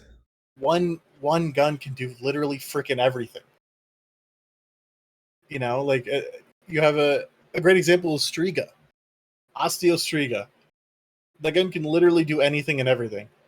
The only downside Striga has is that it has a range fall off. That's it. Yeah. So yeah, but it is like a king of all trades, ad clear. Insane ad clear. It does insane damage against if you're shooting majors. A champ or something like that, you're actually gonna get decent chunks with the poison. Yeah, it's ridiculous. All considering this is a primary weapon, so it's not like it should be better than using a rapid fire shotgun, And if you're shooting a champ and there's ads around it, it'll just keep popping and killing the ads, and you could just keep shooting forever. Like, no, because you just get more ammo. Like the gun, it literally does everything. It's so good. And I think Vandal, touching on that depth thing, is it kind of allows them to make things difficult in a way that isn't just throwing, throw health at us, right? Like something that will just instantly kill us, or 1,000 ads all at once, right? Because everyone was saying like ad density is great and all, but it isn't, right? Because Osteo kills a single ad and then there is no ad density, right? People are saying like these ads don't take damage, right? well, now they just instantly kill you if you don't kill them, right? So having that depth of having to think about a situation rather than just saying, "Oh, I'll just throw a grenade at it," right? That's what would be more intuitive for it. It's kind of an expansion on what I'd say is the champ system of having something to deal with a certain type of threat. Where, let's say, one phase has a bunch of gladiators where rapid fire type of, or overload type of weapons, let's say, are effective naturally against that type of enemy. But then they also, later that phase, throw out a bunch of incendiaries where those weapons are actually weak. So it's like, do you think about and this is kind of another thing real quick, is that it's almost like too difficult to balance when you could just swap between things. Normally when you're in a game like this, I will say, you're pretty committed to your build. And you can't just be like, I'm going to swap the weapon, it's okay, everything's fine. But that way you have that choice in the encounter to see what is most effective, what do I like using, what's worth the trade-off. Is it better to have something strong against this phase or strong against this one? Which one for the team is easier? What weapons can I bring that can supplement something else that I'm bringing? And that way you don't also need to redesign every enemy to be like, oh, I'm not shooting fallen vandals anymore, because that's also a factor. Yeah. Yeah, I mean, there's so much depth they could introduce. I mean, a lot of it's all very hindsight, very forehead type shit, in my opinion. But it would just be so healthy overall. But instead we're getting, like, Alex brought up, bloated health. Just, okay, you want difficulty? Here. Now you actually can't kill anything with a primary. But, like, this is what you want, by the way. And half the time it's like, when you're doing even like GMs, like, you're bringing primaries just to stun a champion. Like, you're not even using the gun half the time. Mm-hmm. Like, and it's so devoid of any, like, real understanding of what it is that makes something require thought. And it should be that if you and your team, not saying you shouldn't be able to solo stuff, but if you do solo stuff, it should be really freaking hard. And you should have to basically make that concession, like, okay, I'm not bringing a sniper, which means I'm going to have a hard time with these enemies, but I'll make it through, right? Because I do less damage to them, because that's their intrinsic, right? And you make that concession, but later on, because you have a sniper, it helps you so much more, kind of like you were bringing up, right, Cruz? So, like, and by doing so, they can then kind of tune everything back a little bit and actually have more engagement from, like, the more casual player base, because then you could have people making their GM teams and being like, okay, I'm bringing a sniper, so I'll take care of this. It's like, okay, well, I'll bring a GL for this guy or this type of enemies or whatever, and then it becomes actually doable. Whereas right now, most casual people, like, they're not even going into a GM, let alone a what's master. Like, that's just not happening, because all it is just bloated health and just getting one shot, like Alex said. So It's something that would be a lot easier with a reset, because of course, like you're saying, it's a big change, and it's hard when there's already something in the way, because you gotta almost tear it down before you build it back up. But I think that's like the type of complexity that champs initially were designed to bring, and maybe right away did. I think with the verbs attached to champs helps, but I think, what we're saying here is that it can go one step further with the enemies. Less on us, less about what we do, more about what the enemies have, because right now it's harder to learn the new enemies, I find, than the new character situation. I mean, like, they tweak us left, right, and center, and they change all these things, and they nerf us a crap ton. They force meta changes, and then when it comes to enemies, they just keep hitting plus on their health bar. Good enough. Like, this is it. We did it. We tweaked enemies. Like, that's, yeah, I don't know. There should be in depth in both. Red, we did touch on the double special stuff. I can't even recap it because we had so many different tangents. Yeah, So, that was my bad. I apologize. no, it's good. I mean, we had a couple. I had my own with the weapon triangle. Yeah, I think. And I'm not even gonna bring up my champion rework idea. I'm pretty sure I've said it like 10 times already. Yeah, you know what's funny is that still is connected to like this. I still haven't really talked about the next time. It's all right. The rest of them are definitely quicker. I mean, there's some PvP stuff in here, so it's. I know. Once we're at the PvP stuff, we'll basically be done. What's the impetus or reason or motive behind making inventory size influenced by mag size? Why does the influence pattern vary by weapon type? And do you have any hints about how it works? MGs and LFRs seem to function on how much rounding there is on magazine size? ? Also, do you have any plans to surface reserves in game, given how consequential it is? I think the last part would be something I'd like. Knowing reserves, kind of a important thing because they're not all flat, but they kind of go into, or he goes into here, kind of why it isn't. The general idea is that inventory size was originally fixed, but with magazine sizes being so variable, you would end up with huge magazine sizes that left you with smaller fractions of a magazine in inventory. This felt weird, so they changed it so it was scaled based off magazine size, so that could not happen. As far as surfacing goes, they are investigating to see if they could do it because they understand the importance, but it is a calculation based on calculation. Wait, calculation? Oh, yeah. It requires far more work than surfacing the other stats did.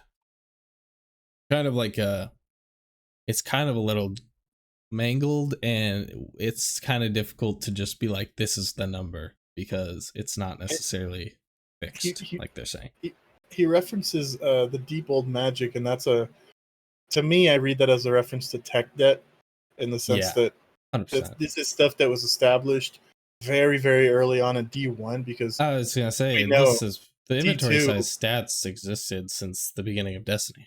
Yeah, so D2 was developed off of like a copy of D1 essentially, and so this is stuff that goes so far back, and there's so many things layered on top of it that basically trying to fix it has the potential to literally break everything.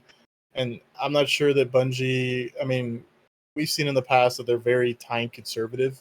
They're very serious about getting things done quickly and doing efficient changes.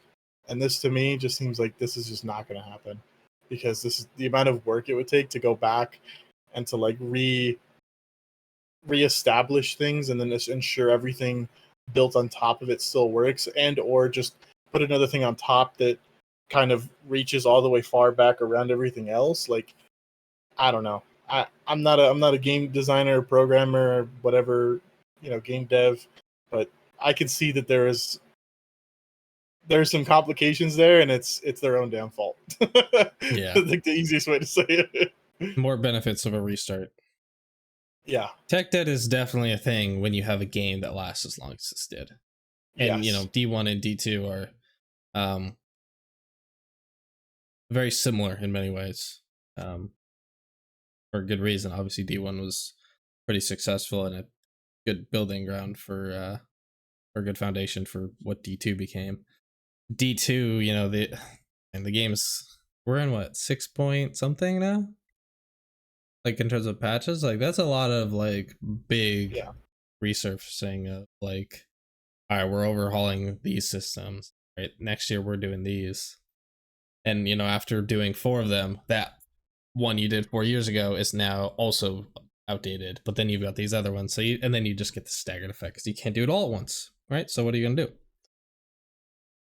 Alex, do you have anything about this? Or I think in general, like straying kind of away from the magazine like calculation, but touching on reserves in general, I think the problem is that like when they're talking about reserves, right, because of how the game works in terms of like switching around with like armor swaps, reserves kind of aren't that useful right now anyways, right?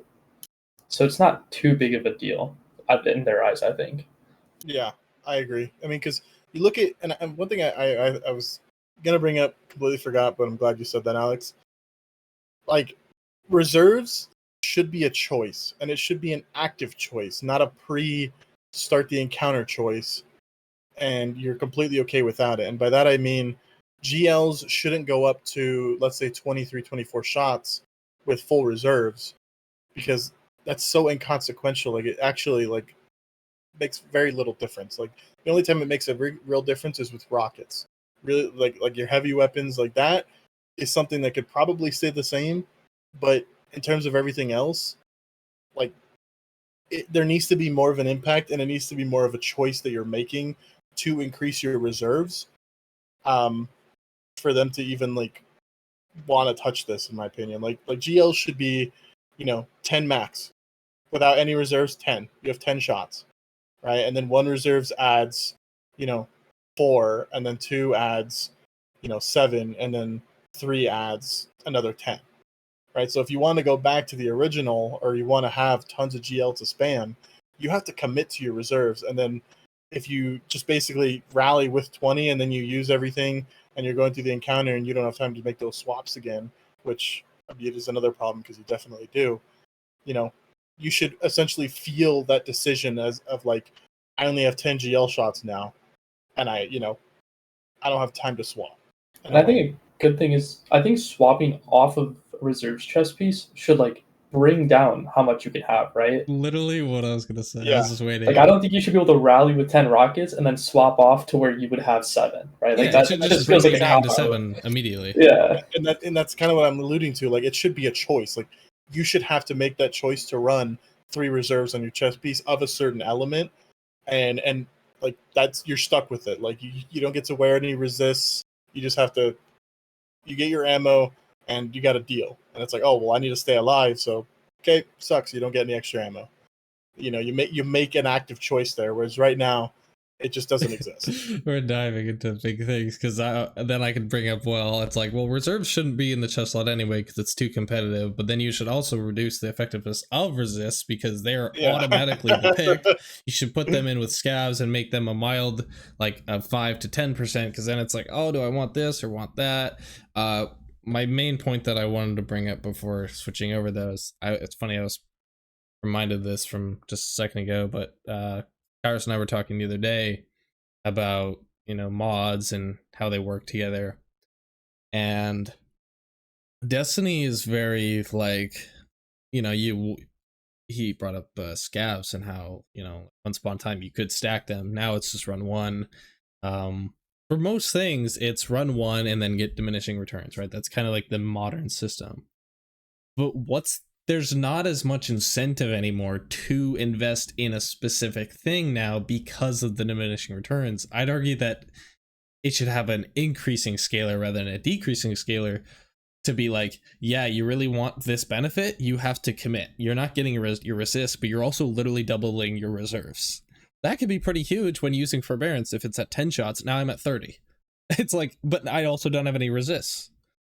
So yeah, exactly. That's your trade-off versus just getting like, oh, well, now I have 15 shots. I'm always going to pick the resist, or I'm always just going to get 1 grenade kickstart, because why would I spend 9 cost on my arms to have 3 when the benefit is not even as much as 1? And I think a great example is gauntlet mods. Because right now, right, like if you run a grenade gives you melee and a grenade gives you class ability, right? Mod induction and momentum transfer. Exactly. Like if you run those 2 and just throw a grenade, you get both of your abilities back right now. Whereas if you ran 2 of one of those, you would get the same thing, but only one of those abilities, right? Mm-hmm. And it just feels like, why would you balance it where one mod is a super effective thing, right? Where you can basically get all of your abilities back. Whereas if you made it so that it's stacking them was actually beneficial, throwing a nade will get you your melee back, not all of your abilities, right? And I think you feel it really in the game right now where you don't have your gauntlet mods. It is somewhat difficult to chain all of your abilities because you can't just throw a nade and get everything back, right? Yeah, I mean, and going back to like what Cruz is saying, and kind of what I was saying in the beginning, like, you should have to commit. Like, there should be a commitment made to your build and to what you're trying to do. Like, one impact induction gives you, let's say, 10%. The second one gives you 25%, right? and then let's say if you decide to go a third one, that's all your mod slots on your arms basically. And you get 40% of your grenade, but you get nothing else. Like this is all you're getting. You're getting a huge chunk of your grenade, but that's it. Nothing else, right? Because right now, as it stands, I think doesn't impact induction give like 25%, and then like if you add a second one, it only increases it by like 7 or 10% or something, like something super small. I'm vaguely remembering Compendium, but like it's essentially like they're almost bottlenecking you into putting all these different things instead, and that's part of the problem, and momentum transfer real quick just to see it goes from 20% to 25%. So yeah, which is crap. That's like, literally it should go from like 10 to 30%. Exactly. I agree. Like and that's you committing to it, right? Like, yeah, I have to really now take off something else because I want to get the increased benefit of momentum transfer or something like inherently that would kind of slow down the ability spam meta, which we desperately need, right? And you have exotics like Sunbracers that maybe shouldn't exist how they are right now, but that's a different discussion. But in general, there should be some moment where you have to look at your build, you have to look at what you're playing and go, I need to invest in this, and I'm going to lose this as a result, and then you have to compensate another way, right? Because right now, what you're getting with reserves on like rockets, you're getting like 2, maybe 3 extra rockets. Yeah, and then you can, for some reason, you can rally and then swap off, and you still keep it. And then with forbearance, you get again 2, maybe 3 extra shots. Like that's literally nothing in comparison to the 21 you start with. Like there's no impact, no reason to even do it. And then going back to what you said, Cruz, resists are huge. Like they're insane. You just win like 1 of each, and then you're just like unkillable. Yeah, like I almost always just run like a rainbow of each element, or I'll run arc, solar, and concussive because let's say there's not much void. Exactly. Strike. And yeah, it's just more resist than we should have. If I could speak for the community with the modern build system, I think a lot of the feedback from it was that everything felt the same. Like there wasn't that unique, I'm gonna build into sidearms with surprise attack, and I'm gonna have crazy damage with it. But that's gonna be it, because I'm gonna run charged up, stacks on stacks, and 2 different ways to get charged. The new system, which is very similar to kind of what we're talking about, where it makes the most sense to just run 1 of everything rather than actually invest in specific things that you want that class to do. And that's why everything feels the same. 100%. And if anything, it feels more busted now because you don't have to give up anything. Yeah. I'm getting a 25 to 50% boost on every type of thing that I can do, rather than getting 100% on 2 things and 0 or minus 10 on. I mean, there's even an argument to be made. I mean, because you look at resilience and the fact that one of the craziest changes is making it just a flat DR, just across the board. For every resist you put on, you should lose some sort of resilience. Like, maybe every resist costs, it's like a -10 resilience as a result. Yeah. Because then you're like, okay, I need then you got to run 140 resist with 3 resist mods. You're like, I'm doing light blade. I got to put on 3 arc resist to get my 40% arc resist for the GM, and then where if you just ran 1, it would only give you like 10 or something. It goes from like 10, 20 to 40 if you run all 3. So you get properly rewarded for investing. But at the same time, there's enemies that shoot void and arc stuff in there, or void and solar stuff in there.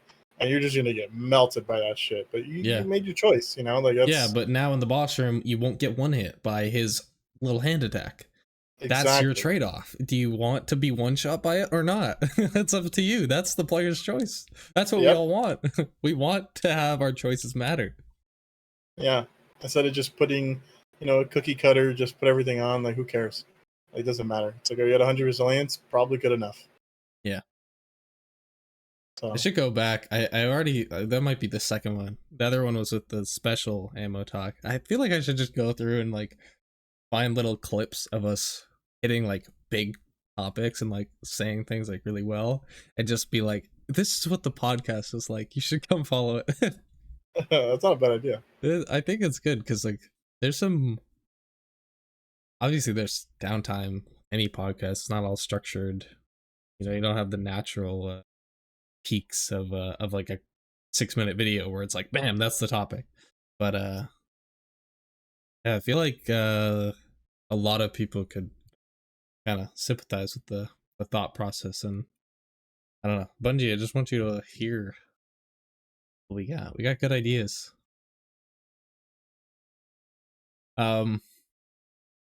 Legendary primary weapons, anyone? You guys good to go on? I think it's so funny that the point here is, are you going to buff any other legendary primary weapons in PvE? We already know about hand cannons, but what about autos, pulses, sidearms, etc.? When we literally just had buffs for these. This, yeah. I was thinking before even getting to this, I read this like 10 minutes ago, and I was like, in my head, I'm just gonna say, anyone who's questioning this, just go back in the video to when we talked about double specials, and it'll answer all this. And why it doesn't really matter. Unless it's like 60% type buffs, like revision 0 to everything, you know? Yeah. I mean, that's when it would be noticeable. I still believe that, they're doing right by giving exotic primaries that huge damage buff, but it should extend past minors. Because half the time minors are not even the problem. So, I just don't see a world where, like, until we go back to where, with one rampage stack, you're 2-tapping, Cabal legionaries with like Midnight Coup, and then at 3, you're probably 1-tapping them. Mm-hmm. I just don't see primaries ever being there. Like, they're just, it's like, but again, they're sort of basing it off of a certain level, and it's kind of there in the third bullet point, and we'll get to it in a second. But as it stands right now, and anything, even just remotely like with a difficulty modifier, even the smallest one, like primaries just suck. Like they just suck. Mm-hmm. All right, I will start reading these, and then anytime you guys want to butt in and just say something, Alex or Vandal, just cut me off. Just because there's a lot. So yeah. Note the hand cannon buff in Season 22 is pretty substantial. In Season 23, they are testing a 10 to 15% buff to pulse rifles for PvE damage, which if tests well, they'd like to move into the mid-season 22 pass. They think sidearms are actually in a good state, which is fair. I mean, they do have crazy burst and high DPS. They are just hurt by the dangers of close range combat in high-end PvE content, but as far as damage goes, they deal a lot.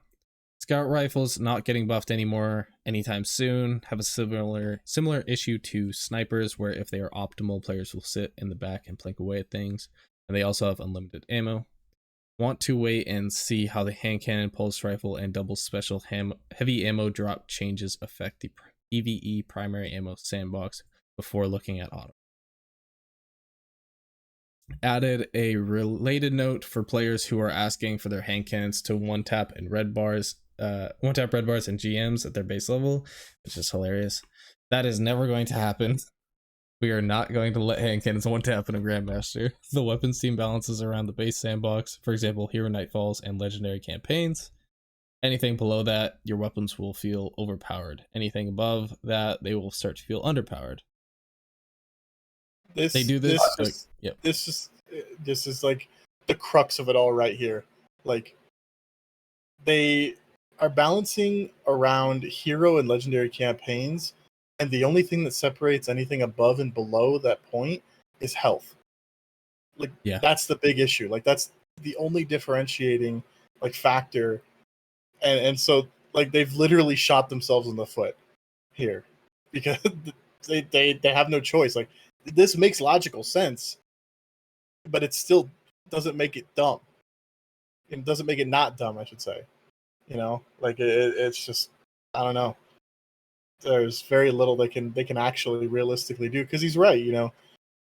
If you start scaling for GMs right now, you just blow up everything below. And if you scale for anything below, then primaries just delete them all from the game. Basically, there's no point. Yeah, it would be hard to even use a special weapon to kill anything. If GMs were your average. I think Alex was gonna say something. I was about to say the same thing. Like, balancing around that is just tragic. There's not much you can do with it. Yeah. But if they tune the health back and added those natural resists to certain enemies, then it all works together. Because primaries, if you have explosive rounds in your primary, it could actually shoot you in the foot by bringing it in against Kabbalah, for instance, who would have more explosive resist. So your primary sucks, but then if you bring one without it, all of a sudden you're doing much better. It's just, to me, that's just like the clear answer, but it's just a matter of if it's even possible or if they'll do it. Yeah, it definitely is kind of like a dead end, where you don't really have a way to make it feel good in every activity, no matter what. Then you, like you said, you're either stomping or you're basically contributing nothing and just focus on your abilities, because they are the only thing that'll matter. Or you're in a situation right now where it's kind of like, we're in the middle, I'll call it, but it's more like what do you change? You give them 5% more health, you give us 10% more damage. Like, when does it really actually come into play? Yeah, I don't know. I mean, and honestly, what could actually help it is by going in with, back in the I don't know if you guys remember the heroic adventures on Mercury. Was like one of the few times we actually had like specialists and what's the primary one called? Small arms. Small arms. Yeah, small arms. Yep. Yeah, like if they brought those back into the rotation to like higher level activities, I mean, it wouldn't be there permanently. It would definitely help. It's like a very Band-Aid type fix, and honestly, I think people would actually enjoy it. Like if there was a GM that was small arms. Giving a situation where like a primary weapon actually is like a smart thing to bring and is like the right thing to like prioritize would just be so refreshing, because in Destiny 2 the only things that have mattered is like essentially Brawler, Grenadier, and the heavy ammo one. So it's like either spec into just spamming heavy ammo, or you try to build into a high damage melee or high damage grenade, which is pretty much how we already play the game. That's what most builds are, just naturally. Most notably, before the nerf was, the 2 nuclear bombs that you got for free on Warlock with fusion grenades. Yeah, let me get Grenadier on that. I don't need any heavy ammo. No, I'm good, man. I got some in my pocket. Yeah, it's as long as abilities are as oppressive as they are. Just and it's funny because even with the health scaling, abilities just absolutely dominate and GMs. Like, it's just I don't know, like they just really just screwed primaries. Like, primaries just are just taking L after L for seemingly no reason. Like, they don't deserve this. They're like the robot meme from Rick and Morty. Their purpose is just to exist. Yep. They don't actually have an actual purpose. It reminds me of when I don't know, I don't even know what season it was. You might know the season. My timeline's get all messed up, but remember when there was like this big patch, and then out of nowhere, like I think Sleeper took a nerf for no reason. Yeah. Like, I don't it was remember like, what season that was. Maybe like who was using something? Sleeper? Like, what? Yeah. I remember that. Oh man, the Sleeper hate was funny. That was good. Very real. Do you guys think sidearms are good? Nah, I don't. I don't think so. Why use sidearms? Ammo. I think they're kind of like SMGs. They do more damage, but they're even more restrictive. Yeah.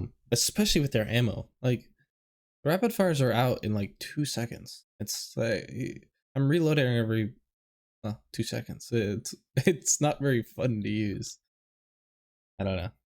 I don't know. So SMGs just do it. Maybe they might not do as much damage, but you can actually stand a little bit further away.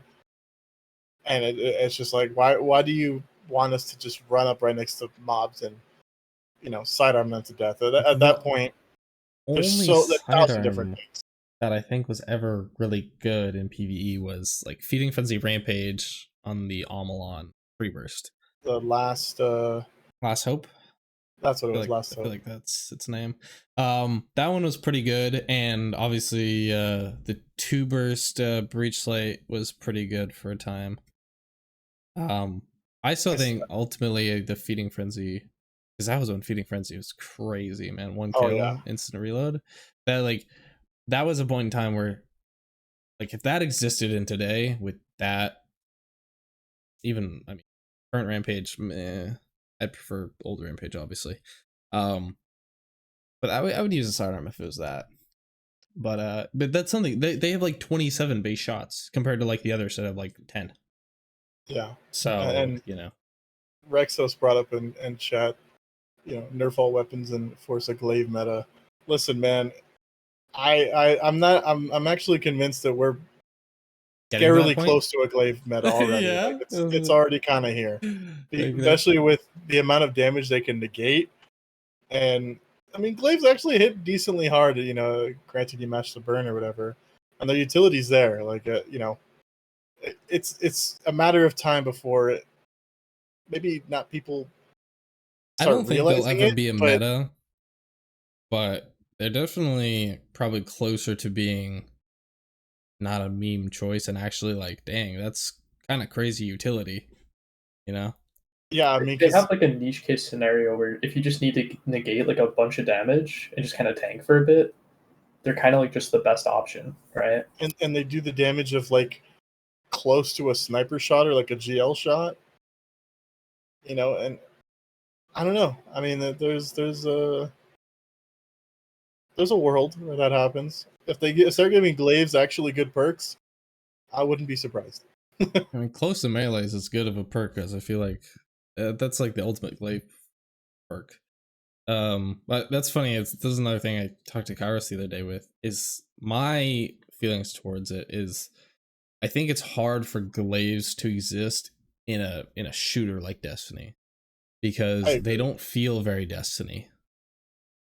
So they have to have a lot of utility for people to even consider bringing, based off how they work as a weapon archetype. I don't doubt that one day we might get an exotic glaive that's kind of like Teagle and just revolutionizes bows. Like right now, I think they're trying to do too much with glaives at once, which is why they like are sort of niche, like Alex said. But for instance, if there was like, and not talking about the exotic glaive, the stasis one, but if there was a glaive that had, let's say, only 5 shots in the mag, right? And then one shot, like one hit, like the shots do significantly increased damage. And one shot basically fills up that shield bar, right? You now have a weapon that can do massive damage to help you deal with the yellow bars, for instance, and at the same time provide you with a defensive capability that you can choose to use or kind of save, right? Because right now they have like all this ammo, and it's like, am I going to run around shooting a glaive? Like, it just seems a little odd. And then obviously you'd probably have to up the melee damage a little bit. But I think it's actually in here in this. I remember reading on this. We might read it a little bit later, where they talk about having glaives just passively recharge the shield while you hold it out, which I think is a good help. I think that's a good start. That's a really good start. But right now they're like, oh, we want this weapon that can do melee, but it also has a bunch of ammo, so you can use this. But it's like, nah, you gotta break it, one or the other. And they can even release a glaive that is just strictly melee. Like, it's literally a strictly melee weapon, and it actually can, and it gets its own version of, like, let's say Swashbuckler or some shit, right? And like, it does significantly increase melee damage, and as you keep, fighting things, and then there's the benefit there, because there are a lot of things that benefit from getting melee kills. Like, the Void subclass is getting melee kills, gives you grenade energy, and there's some synergy there. But then you lose the capability to shoot projectiles, which then you compensate with another part of your loadout, whether it be, I'm not going to say a primary, probably a special, So they need to create a divide there where glaives can do this and glaives can do this.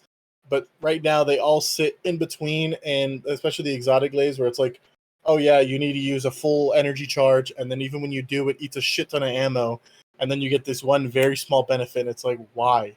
How would I ever do this? So easier ways to getting that unique benefit is something that'll help glaives in the future. Yeah, exactly. But ultimately, I'm kind of with my stance of it just doesn't feel like a thing I'd ever want to use. It's just not a me thing. It's not what, I don't know what I think of when it comes to Destiny. So I just think it's a cool concept that just kind of, my opinion, doesn't really work, because you don't really ever even have like a taunt tank class in Destiny either. Like that's not how it works. Everyone kind of always has everything. So, but that could, if they introduce that, that'd be a great change in my opinion. Like having like Vexcalibur, I know they have it on Sparrows, and I'm pretty sure it doesn't work, where you take less damage from enemies or whatever, they're less likely to hit you or something. But if they put it on glaives, like with Vexcalibur for starters, like you're more focused when you while you're blocking, enemies are more inclined to shoot you. That might be enough right there to actually make it like a GM. Because that to me, like that seems type thing. That seems awesome. Are you kidding? That seems freaking sick. And that way you actually have to build your energy. Force those rolls a little more. You could even like you could have certain things with like Lumina, for example, where it's like after shooting like the healing thing, you get less aggro or something like that. Or even having like the glaive, like quick hits in succession on an enemy with a glaive applies a debuff. Like you hit a big guy, like it's kind of risky, but you go in. A suppression type thing would be good. I don't know if I want it to actually improve our damage, but like to negate the enemy's effectiveness against you could be another thing that, like, I don't know, maybe that's we talked about the archetypes and the triangles. Maybe that's one thing. We have one glaive that's like more taunt based, and one that's more like suppressing disable enemies. And a little bit more offensive, but in a defensive way. Honestly, they should even have a glaive that acts like almost like Banner, because Banner's freaking dead. Like, just have a glaive. Banner. Like, I hate saying that I love Banner, but like have a glaive that acts like Banner, to where, like you said, there's a taunt one, there's a suppression one, like a utility one, and then there's a glaive that actually improves damage, but at the cost of another person's damage. Because they have a glaive out. What if the alt fire, like the benefit, like the full charge, basically made your shield into a commander wall? That would be sick. That'd be really good. It only lasts for like 5 seconds, but that'd be pretty cool to have. Or like an alt fire that like you charge it up and it takes a bunch of ammo, and you shoot it on a boss, and it or you shoot it in a group of ads and it does like a suppression pulse for like, it's like every 2 seconds for like 8 seconds or so, right? And or one that does a weaken, or one that just does a straight debuff, but the one that does a straight debuff eats a lot more ammo and like it costs a lot more shield energy, right? So you really have to work towards it, and it becomes like almost like a tether, but it doesn't have the benefit of the tether of literally tethering enemies.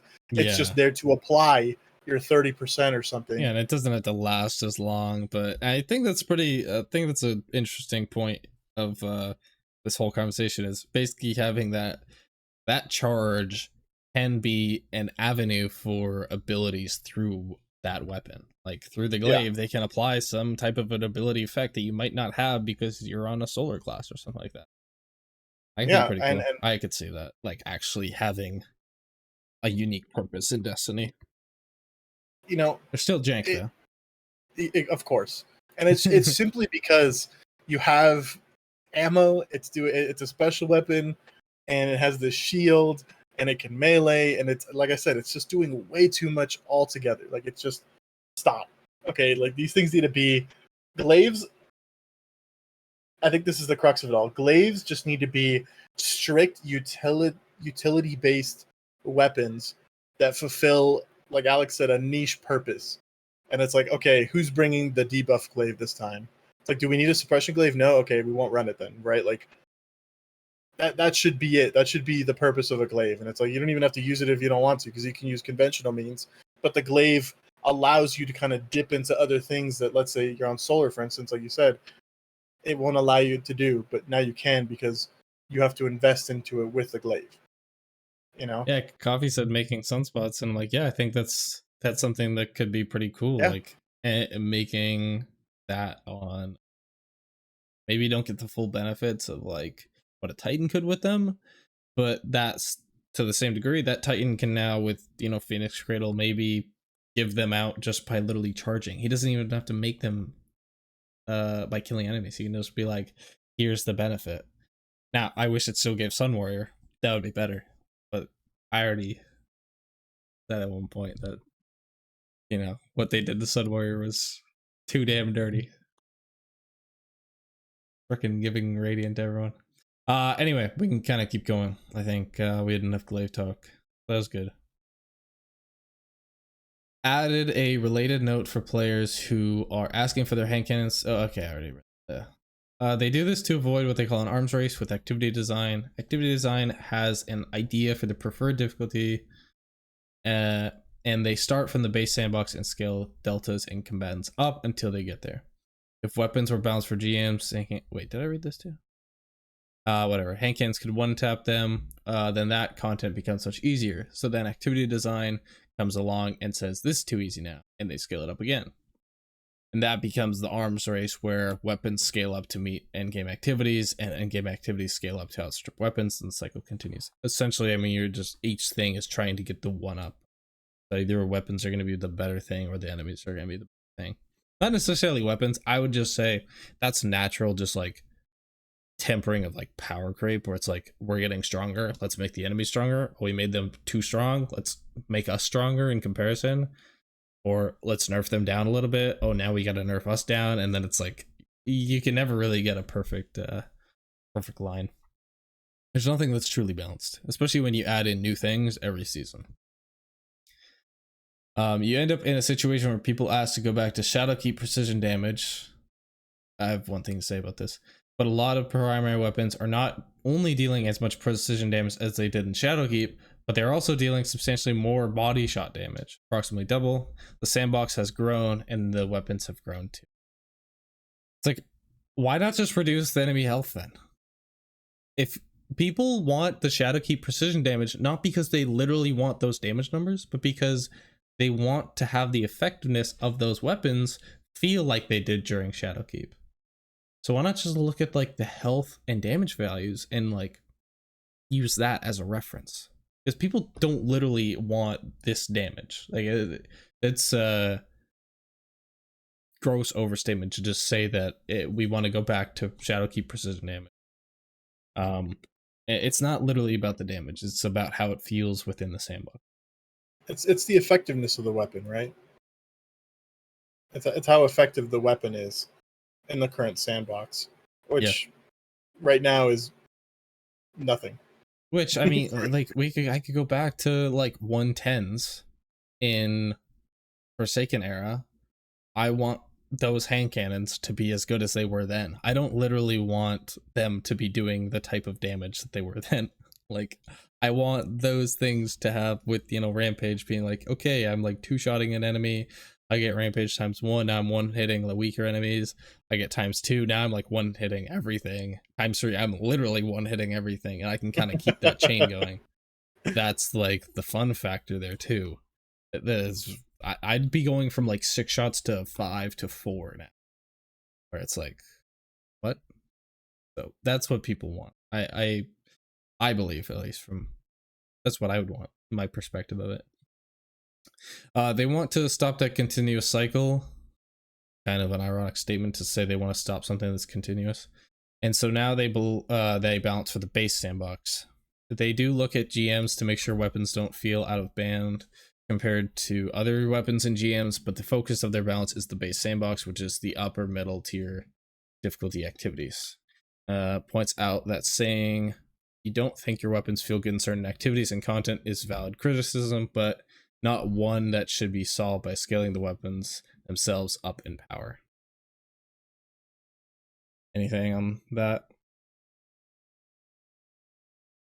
I think that's kind of them just saying that, like, they understand that, the whole idea of, like, oh, let's give a boss more health, or like an enemy more health, or let's just directly lower their health bars isn't going to solve the issue, right? That it's more of a, like, problem with the way the guns work in general, right? The way the sandbox is designed, it's not just a lower or raise values issue right now. I think that's kind of what they're saying in that. Yeah, and they're almost admitting nuance there too. They're admitting that there is that nuance, and they still either don't have a solution or they don't want to put the time in to find it. I mean, it's impossible to have something feel good in every single situation. Naturally, like hand cannons, if they're one tapping, are pretty much always going to be the best thing. So if I was gonna, before any of this power scaling stuff back in the day, I'd go to patrol and literally everything would fall over. Then in that case, they're one of the best weapons of the game. The only way they'd get outdone is if an auto rifle started like one hitting, because that instant kill time is what you're comparing it to.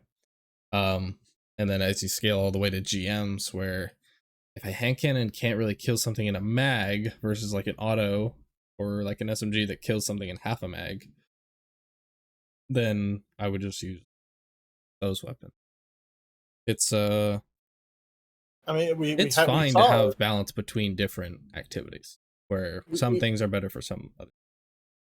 We sort of saw a little bit of that with the you remember, Cruz, the gnawing hunger days, the era of gnawing hunger, where it was just the best gun at everything.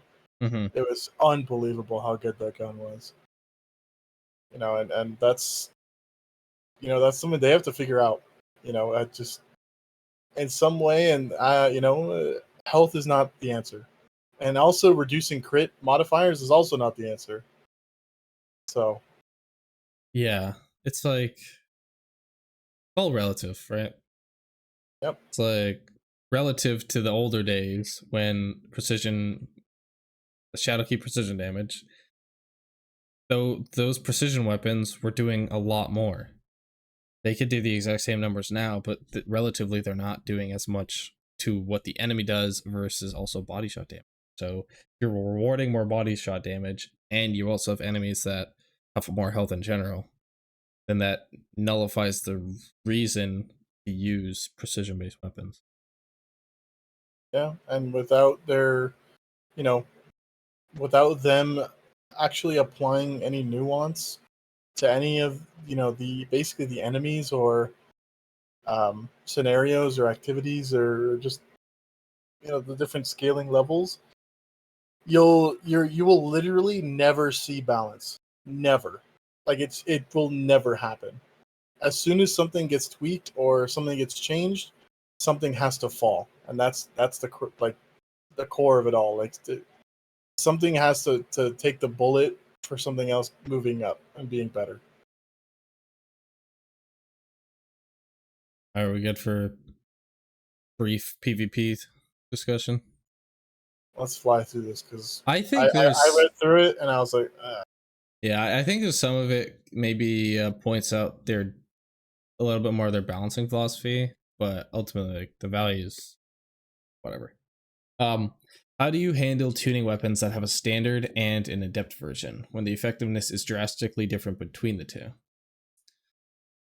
The goal for adepts is to have them maybe between 5 and 10% more effective than the base weapon, not have them be significantly better than the base. 5 out of 5 roll on the base should be close to a 4 out of 5 of the adept.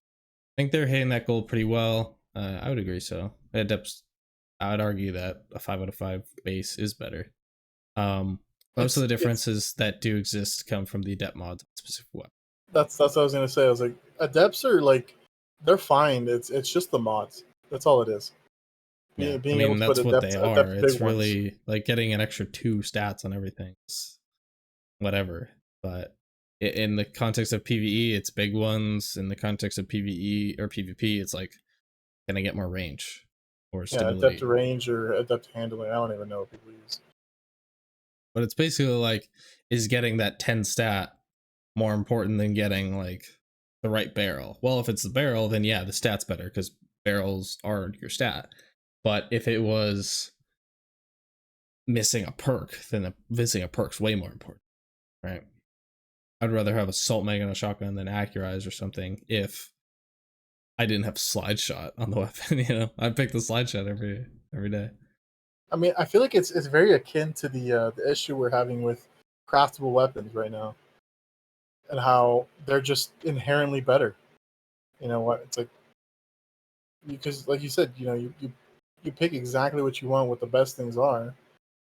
Like in the adept mod, it's like, who cares?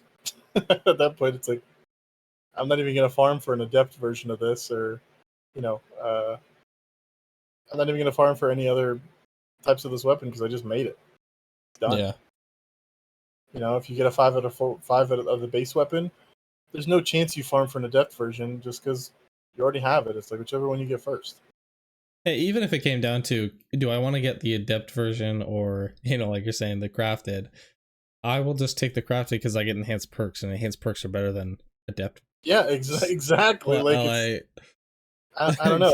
The only trade-off now is like, okay, I could get the adept and then upgrade it, like on the root weapons, but like I have to farm that, which is a potentially never-ending thing because. Listen, if you're going for a 5 out of 5, that's gonna be like a 1 in 300 chance, maybe worse.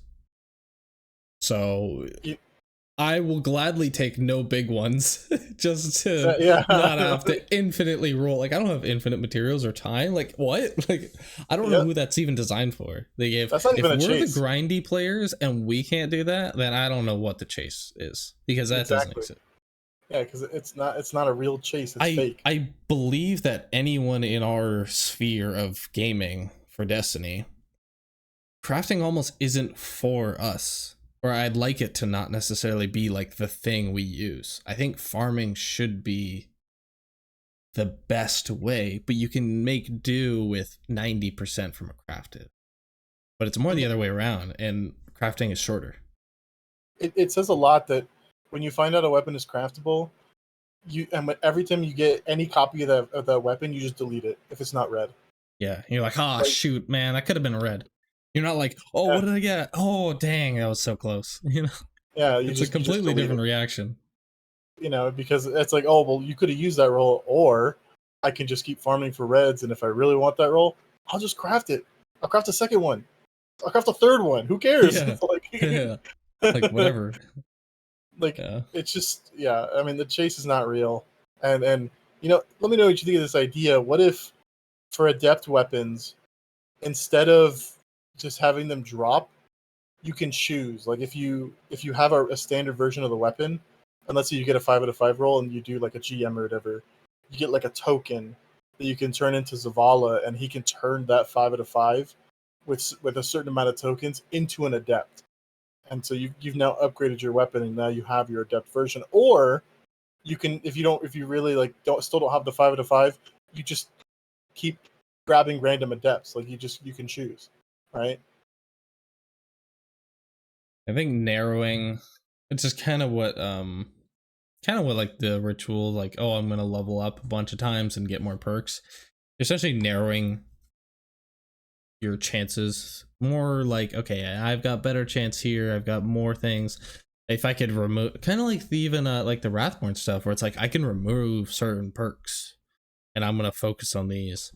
I think that's the best way of rewarding player time, but also farming. You just need to make it consistently get better over time. You could still have that, but then you'd also have the option to take, you finally get the weapon you wanted, the rolls that are either good enough for 5 out of 5, and you can then, by farming more, like, your time is almost respected, because not only are you spending time farming for the standard, you're then spending time to be able to take that standard and then bring it up to an adept version, and upgrade it, right? You know, so like it's properly rewarded time instead of having these fake chase, you know, item, you know, infinite grinds where it's like, I'm just gonna keep farming for an adept version of this weapon, and I'm pretty sure the extra perks don't apply to adepts. Yeah, no, they don't. You only get like so now it's even, that they're it's worse. upgradable, you can't get them anymore. That's the trade-off. It's like I would rather have double perks. Yeah, I mean, most people would rather have that option to get like 3 in each column than to put on big ones. And that, that's just a lot. That's an issue with the adept weapons right there. Yeah, even enhancing, like not every perk is needing of like if I get I mean, I was gonna say triple tap Vorpal. Triple tap would be worth enhancing, but Vorpal isn't. Like Vorpal's like whatever, you get reload now, +5 reload. And that's not like, I wouldn't bust my balls trying to get like an enhanced version of that. So I would be content with just narrowing it and getting more perks. I also think it's kind of weird that the masterwork is tied to enhancing both perks. Because it makes you feel like you need to get both perks enhanced. Oh, on a crafted weapon. Yeah. Yeah, I could see. I agree. I think the masterwork should be completely separate, and it should just happen at level 30. Mm-hmm. Whether you enhance the perks or not, it should just be masterwork to level 30. Which is pretty much, I mean, kind of like when you apply the intrinsic, you get the stat boost. Then when you get to 20, you get like the masterwork bonus and stuff like that. It's like, it definitely tie it more to leveling. It's just, I mean, I'll say leveling can be boring. But you have to think. I look at it from a broader point of view of like, somebody's doing salvages. God rest their soul. And they finally get the weapon they wanted or whatever, and they craft it, and then they're like, yes, and they're using it, and they're just playing the game, having fun, and then they literally never take this thing off. They're like, dude, I put this really sick perk combo on this gun. Like let's say the what's the Taken hand cannon, the Taken spare rations from the season. Oh god, what's it called? Unsatiate hunger? Or, I don't know. That's what I want to call it. Let's say someone really loves that hand cannon. Like, dude, I got outlaw destabilizing on this thing. This thing freaking wrecks ads. It's so fun using strikes. And this guy is just, he gets his, finally crafts it, finally puts his perks on. Targeted reaction. There you go. Yeah. And, he just keeps using it and levels it. And he's like, oh, I got it to level 30. I can masterwork it. This guy isn't farming, Ascendant alloys. Sure. Like, yeah. I think that's the case for most people. Like, straight up, like, most people are not farming Ascendant alloys. I wouldn't be surprised if most people don't even know where to get them. I know people on Reddit complain that the only place to get them is missions. Yeah. So, and it's a low chance doing it on heroic, and I do not see these guys doing it on master. And to me, it's just like it's properly rewarding people for time, which I think Destiny needs more of, because right now it seems like they're, in a way, they know that we exist, for instance, and they're just basically putting these endless upon endless air quote farms or grinds that they expect us to do, and we're like, nah, I'm good. Mm-hmm. It's not happening. Like, a big one before recently was the adept version of raid weapons. They became craftable. You get the crafted version, fuck adept weapons. Like, not happening. Mm-hmm. If you get it, you great. If you don't, I'm not going back in.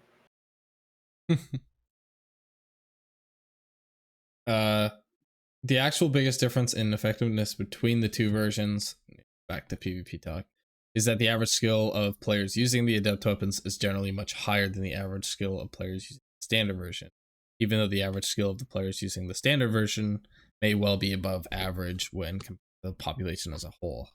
They're basically saying like the 1% have the adept weapons, and they're also going to be the ones getting the most kills because they're the better players.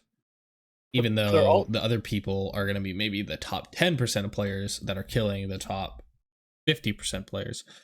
I mean, that's the people who are going to play the most are also going to be the ones who are, again, playing the most to get the weapon. So then if they're good enough to get the weapon, they'll use the weapon the most. I don't know. I think numbers are weird that way, because you can't look at just what is the best, most used thing. People play way different amounts and in different activities. Could be applied to PvE stuff too. I was gonna say even if you look at real quick, if you look at like Nightfall, like GM stuff, the percentage of people using like GM adept weapons is a much smaller percent than people using standard, Nightfall weapons, and then even then, those people are still above the majority of the player base. I see way more adept Nightfall weapons than I do non-adept Nightfall weapons. Like, I look and see if someone's using a hothead, it's gonna be an adept hothead. I think I've seen like 3 normal hotheads. Yeah, I mean, it's also probably because most people don't even know you can even grab one, or farm for the engrams. You don't have people farming master Nightfalls because it's a 50% chance to even get it. Where if I play a GM, I'm guaranteed to get it, and GMs are well worth that extra 50% in terms of difficulty. So even for an average player, it doesn't make sense to go for the master one / normal you'd be surprised. I've played with a lot of turbo casuals, and they don't even want to step into GMs simply because they're like, it takes way too long and it takes way too much effort, and that they just know it's just not for them. And I think that applies to a lot of people. Yeah, they'll be happy. Will just never they'll just never have the god rolls like those people. Like, they won't have the auto loading explosive. Yeah, they actually just farm master explosive and be like, well, that's good enough. I'll just reload. I mean, I had a friend who, like, he got back into it or whatever, and he was like telling me how he was farming. I'm like, why are you farming masters? And he's like, well, it's just, I want to get this weapon. I'm like, why not do the GM? He's like, oh no, I can't go in there, no way. And I'm like, what? I'm like, what? They're not that. Like, it's actually like pretty similar. It's about the same thing. Like, maybe a little bit harder, but like barely. And then I took him through it, and he's like, oh, huh. And like, I feel like that's a common thought process that a lot of players have, is they look at it as just like, this is just not feasible for me. Yeah. Definitely depends on who you play with as well. Well, of course. But, to kind of break into these higher circles, I guess, usually you have to already know someone in here, like as just a casual friend group. A lot of the times I feel like it's almost like not natural to like want to just naturally end up here in a way where we're just shooting the shit, just farming GMs, like half asleep probably. That just doesn't happen. But, the chart they showed in the TWAB, I refuse to say that word, the other week, was the chart for high skill lobbies. I didn't even look at this. People who were, I haven't read a TWAB in like a month or two. People who were using the standard immortal may be high skill when compared to the rest of the player base, but when they are isolated into high skill lobbies, they are on the lower edge of that specific bracket, hence the underperformance shown in that specific chart. If they had shown a chart for all skills, the standard immortal is right on line for 0% KOE. I don't know what KOE is. While the adept immortal is further elevated. They then combine those two values into a single value for immortal and graph that out to see where it lies. So they do not look at the adept and standard version as two different weapons for tuning purposes. I mean, obviously, if they did, that would be insane. Because that would be more an indictment of the adept or standard version rather than the weapon itself. But it's interesting to be able to see the split within a single weapon and see the performance differences based on average skill. Another question. Is there any chance they will tune former lightweight hand cannons either back to lightweights or adjust stats to reflect adaptive archetypes? Well, I mean, 150s aren't ever coming back, so that's... If the question is referring to that, then that's silly. Or just stats. They seem to really underperform Waking Video. Always had shit stats, by the way, even as a 150. Doesn't it have some of the lowest range, like base range? Yeah, it's like 30. Like, oh man, that's insane. It's like 15 meters and you're dropping. It's like SMG range. Actually, worse. That's insane to me. They actually did already tune a number of lightweight hand cannon stats back in February. I remember this, but it honestly, it wasn't that big, to be honest. But the bigger issue is they have to consider the weapon source when they decide on how much to improve their stats. Waking Vigil is a destination weapon, so it is not going to have as good stats as a raid or dungeon weapon coming back. Funny because you can get it in a dungeon. I honestly would have thought Waking Vigil as a dungeon weapon, like initially. I didn't know it dropped outside of the dungeon. Yeah. Yeah, I mean that's all the Dreaming City weapons.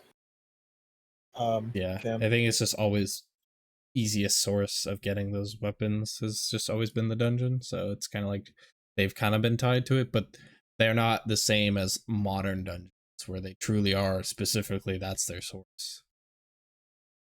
Even like Pit of Heresy was like that. Yeah. Not every weapon from every source can compete with high-end weapons, so some of the 150s that have come back as 140s fell victim to that. Generally, the easier weapon is to acquire, the less cracked the stat packages are going to be. Also, if the stats on a weapon are great, that sometimes opens up the possibility of them putting really unique or strong perks on the weapons because the stats help keep them in line. Yeah. All makes sense, and I think it's not as fun or controversial, enticing to agree, but I mean, it just makes logical sense. It makes sense, right? So it's good. It's good when it makes sense. Speaking of lightweights, it's not a hand cannon, but I know you love your redback sidearm. Of course he does. Are there any new lightweight sidearms we have to look forward to? Yeah, okay, cool. There's a new one coming. I don't feel like reading that. I feel like it's hurting my soul reading that. Do you feel like optimal TTKs are where you want them to be in the current sandbox, or would adjusting them one way or another benefit the current Crucible sandbox? I think the main thing I'm curious about right now is what is the design intent / fulfillment for TTKs to be as low as they are. I don't want them to be year one high. I feel like us being able to take some weapons down to half a second, and some even faster than that is a bit much. There's a bit of hyperbole in that question. There aren't a ton of weapons that can kill in half a second. Yeah, for sure. That was super excessive. Ravenous Beast, kill code 120s. Yeah, this is like instant kill territory. This is an intentional choice. They've tried to move away from things killing that fast because they think the TTK values under 0.5 seconds do not leave enough time to react. No, I mean that's COD timing. That's like you turn a corner, you're dead. And Bungie's always done better in slower TTKs. And that's always complemented by the fact that even if you do react and you're around the corner, we love low tick servers and you're dead anyways. So yeah, have fun with that. Yeah, they think TTKs are maybe a little on the fast side. Wouldn't be opposed to shifting some of the stuff creeping up on the 0.6s back a bit. At the same time, they need to have a pretty fast DTK for 3 reasons. Moderately high special weapon uptime leads to a lot of insta kills, so primary weapons need to be able to keep up with that. If they can't, they would have to reduce the uptime of special weapons to compensate. Yeah, of course. Yeah, it's kind of like that's like a very D1 issue where they reduce specials so much that then it just becomes primary, and then they come to D2, they're like, okay, specials are clearly an issue, so we'll just get rid of them. It reminds me of a real quick D2 year 1 when you had double primaries. If someone got tractor cannon ammo or what was it, Acreus, they would just run in a straight line at you. You couldn't do anything. They did not care. It was one of the most frustrating ways to die. And you knew, like, even if you had plenty of time to keep shooting him, you would lose. 100% of the time you would lose. And it was so infuriating because you saw them running at you, just beelining right at you, and you're like, I can't do anything. Like, I'm screwed. That's not even, I guess it's kind of tied to this, but that is a big point about just shotguns in general. And I mean, I guess like Kickstart fusions kind of as well. But you don't want people to just be able to sprint and hold W and get close enough to then kill you with that one shot special. Yeah. The presence of a lot of abilities that increase damage resistance or HP and abilities that heal you, all things that really shouldn't exist in a PvP game, in my opinion.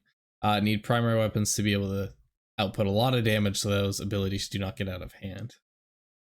You're basically like that right there is, I have a problem. I'm going to create a problem to solve that problem. Destiny's movement speeds are pretty fast, so if primary weapons don't kill fast enough, people can escape from engagements pretty easily. And the combat loops becomes run away if you get shot first, and that is not very fun. That's what it is right now, right? I mean, I'm pretty sure it's just peak advantage. I mean, it's kind of difficult that way because like the two games that kind of epitomize both that is Call of Duty and Halo. Halo's like super slow, but at least slow means that if you have the accuracy, then you could win. You could come back. But most of the time, it would just make sense to just wait till you have full shields and re-engage. I mean, right now, if you get smartest way, if you get just hard peaked, and they already hit that first hand cannon headshot on you, like, it's pretty much a done deal. You probably did. Either pray usually they miss. Opening engagement is the most important time in a fight. Yeah, I don't know. I think you can say there's benefits to each system. Because quick time to kill is fine if the gameplay isn't that fast. Think like Counter-Strike. You can instantly die to an AK, but you're also not zipping around throwing abilities and,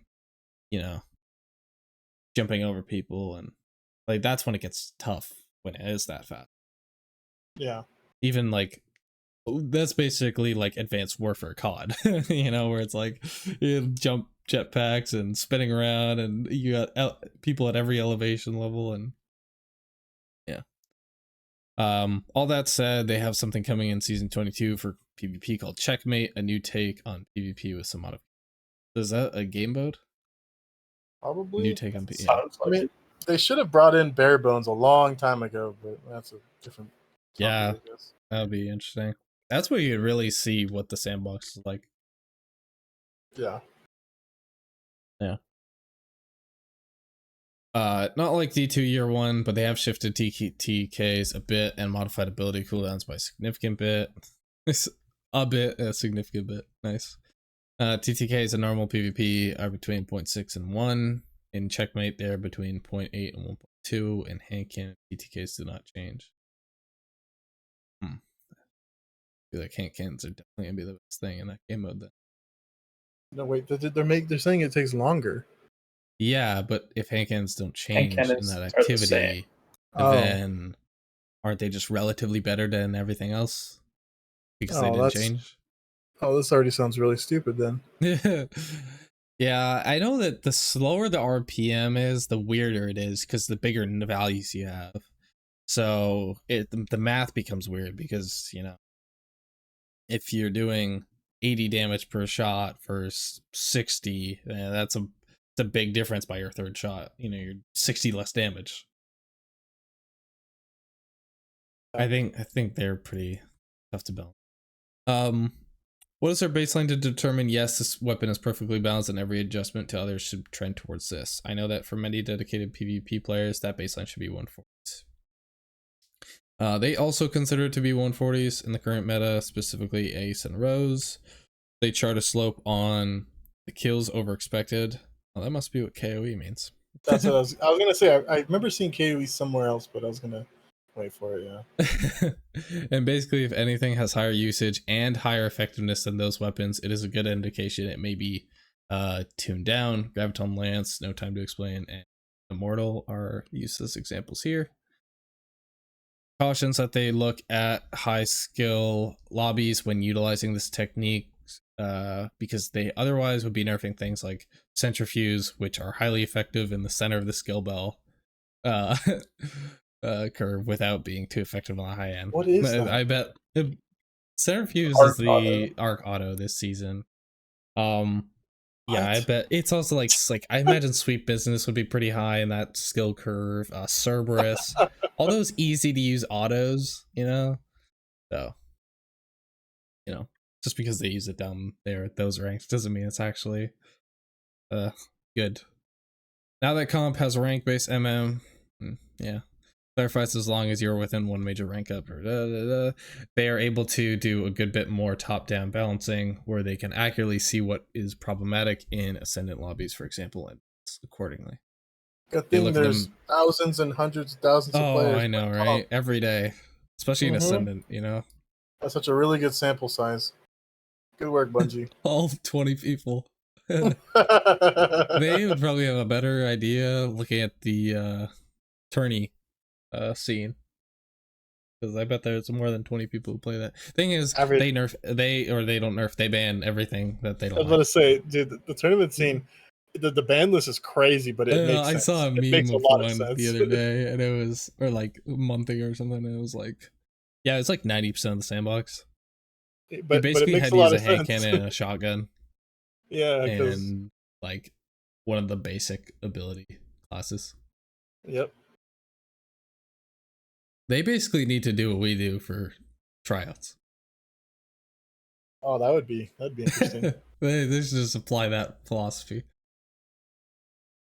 Is there a common resilience level you balance weapons for? Many seem to use resilience checks to keep them in place. Is there a go-to resilience number for that? They consider that to be 60, which is 192 HP. Forgiveness checks can be anywhere on the resiliency chart, just a bonus that you are harder to kill. If a TTK drops dramatically, adaptive pulse rifles used as an example, it needs to be a very low resilience level so that people can build above it if they want to without much investment. If TTK 60? increase, what's up? 60 feels like a lot, but I don't know. Yeah. I feel like I would have thought they'd balance it around 40, but whatever. Yeah. I don't know. I don't think they realize that most people run 100 recov no matter what for PvP. If TTK increases and pushes a weapon out of meta, that should be at higher resilience levels, because otherwise everyone hits it and the gun is just worse at base. When they change damage on a weapon, they run damage checks at 10, 15, 20, and 25% damage bonuses to see how it changes TTKs. Funny, he's just kind of going through to make this is like, here's how we make sure there's no holes in our testing. And then the holes show up anyway. Well, yeah, they say here they won't put tricorn on something that is already strong. So they're like, wait, I don't actually want a 50% bonus if that guy's gonna one tap. You'll never see it on a hand cannon, man. I mean, that targeted redaction, it was two tapping for a while. I think they fixed it with the what was it? Collective action and then surges. Oh, and with the other mod, like you literally pick up a couple of stasis crystals and you just start two tapping people. Like, yeah. I mean, well, it's funny because okay. What's it called? The Neomuna hand cannon can two tap with kill clip. And it's like, that's pretty low effort. Yeah. For I think like, I don't know. I think like anything under like 80 reseal, it can. Something like that. That weapon's pretty nuts sometimes. Generally, they are okay with players getting strong effects from stacking multiple damage perks at the same time, except in rare cases. Mention not being able to buff gutshot traits damage bonus because combining with Radiant could allow 140s to kill in 3 shots. That sounds hilarious to me. just shoot them in the toe. Meta, dude. Oh, man. That'd be insane. What metrics do you use to determine what is strongest in PvP? They use a bunch of metrics. There's no single metric to say something is the strongest. If they only use KOE, then Sweet Business, hey, I mentioned that earlier, would be considered the strongest weapon in PvP at the moment. That's funny. Community feedback, playtest data, and feedback, and personal experiences, playing a live game. Whatever. Honestly, I don't really care. Do you want me to read the list? Do I need to? Can I skip over it? Skip. Alright, good. This one's kind of funny. Do you feel that hand cannons have been power crept in the Crucible? They keep track of all the balance changes they make in a historical document so they can see where guns were a year ago, for example, compared to today. In terms of actual weapons that have power crept hand cannons, it's the Immortal and Graviton Lance. Those are two things that have surpassed hand cannons. The other stuff that has changed in the last year, high impact scouts, auto rifles, pulses nerfed. Hand cannons have not been nerfed in a while. I mean, aside from AE. SMGs have been nerfed a lot. Sidearms did get the AE buff, but aren't currently meta. So no, they don't think hand cannons have been power crept. Think what has happened is the state of PvP has shifted as highly skilled players match each other more frequently. People are playing their lives much harder than they have in the past and are taking games more seriously. Wow, it's so fun in a, you know, in quick play. I love my serious, hard content. And pulse rifles mesh well with that playstyle. I love getting crouch spammed in Iron Banner, dude. Hell yeah. Keep it up. Yeah. Which is funny because pulse rifles are the rifle hand cannon. So of course that's that would be the next best thing. I mean, scouts could be technically, but they have just nowhere near the same feel as what a hand. If you look at the top 25 most used primary weapons in high skill PvP lobbies from the last 2 weeks, they make up about 70% of all primary weapon kills in those lobbies. The top 50 are 80 and top 100 are 97. Stats from the top 25, the most effective primary weapon in high skill lobbies the last 2 weeks was spare rations. It's funny. 5 of the top 10 has to be the old one. I mean, either way, I'd be surprised that it's. I think the old one is still one of the best hand cannons, right? I don't know. I deleted it. It was getting sunset. I deleted it. I didn't know it was going to stay in the game and be useful for 90% of content. 5 of the top 10, it's such a stupid change. 5 of the top 10, especially in Iron Banner. 5 of the top 10 most effective primary weapons are hand cannons. Spare rations, Ace, Rose, Round Robin. That's the new middle one. Hawkmoon. Adept Immortal is 7th most effective primary weapon in high skill lobbies, although it is the most used. Historically, Immortal is not even in the top 10 for most unbalanced primary weapons. That's funny to think about. Like, people cry so much about Immortal, but their numbers, it's not even that bad. That's not even a fair framing, though. Because back then, I feel like things reigned supreme for way longer, right? So, like, the metric they're comparing it against isn't fair. That auto rifle meta with Suros and Hardlight lasted, like, 1 month. They were like, wait, autos are too good. Nerf. Yeah. Bungie hates autos almost as much as they hate Sleeper. True. The autos were good once in PvE and once in good PvP. Now they're like, right now, that's probably the second best they've ever been. In PvE, at least. Hardlight once got 30%. All weapon kills by itself. I remember that week on Trials. There was a period of time where hand cannons alone had more kills than every other primary weapon combined in PvP. If you added just Fellwinters to the hand cannon numbers, they had more kills than all other weapons combined. DMT had less than half the usage of Immortal and was getting the same number of kills. That's pretty nuts. But DMT was super broke. But Immortal's biggest. Didn't it reign supreme for a long time? I feel like it took a while. Yeah, because it got nerfed, but it didn't really get nerfed, and then it actually kind of got buffed, and now that's where it is. That's my point. Like, that statement he said above is like kind of not. It's like he's kind of like phrasing it like wrong or bad, in like bad faith, basically. Because it being not in the top 10, it's like because you hit it fast enough. Yeah. Like, everything else that was more broken, sat broken for a really long time. And they just and it wasn't enough of an issue for you to deal with it. Like, simple as that.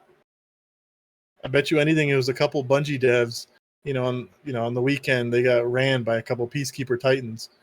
And then change had to happen. And it's only because less and less people are playing, so they ran into it more and more. Whereas back then, even though things were reigning supreme, people were still playing. Like, there was just more people in it.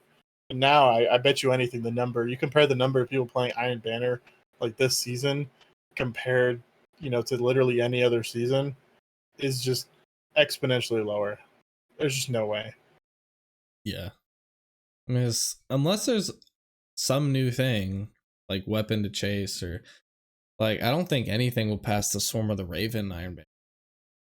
Yeah, like that was it. That's when IB was probably peak traction purely because of that weapon.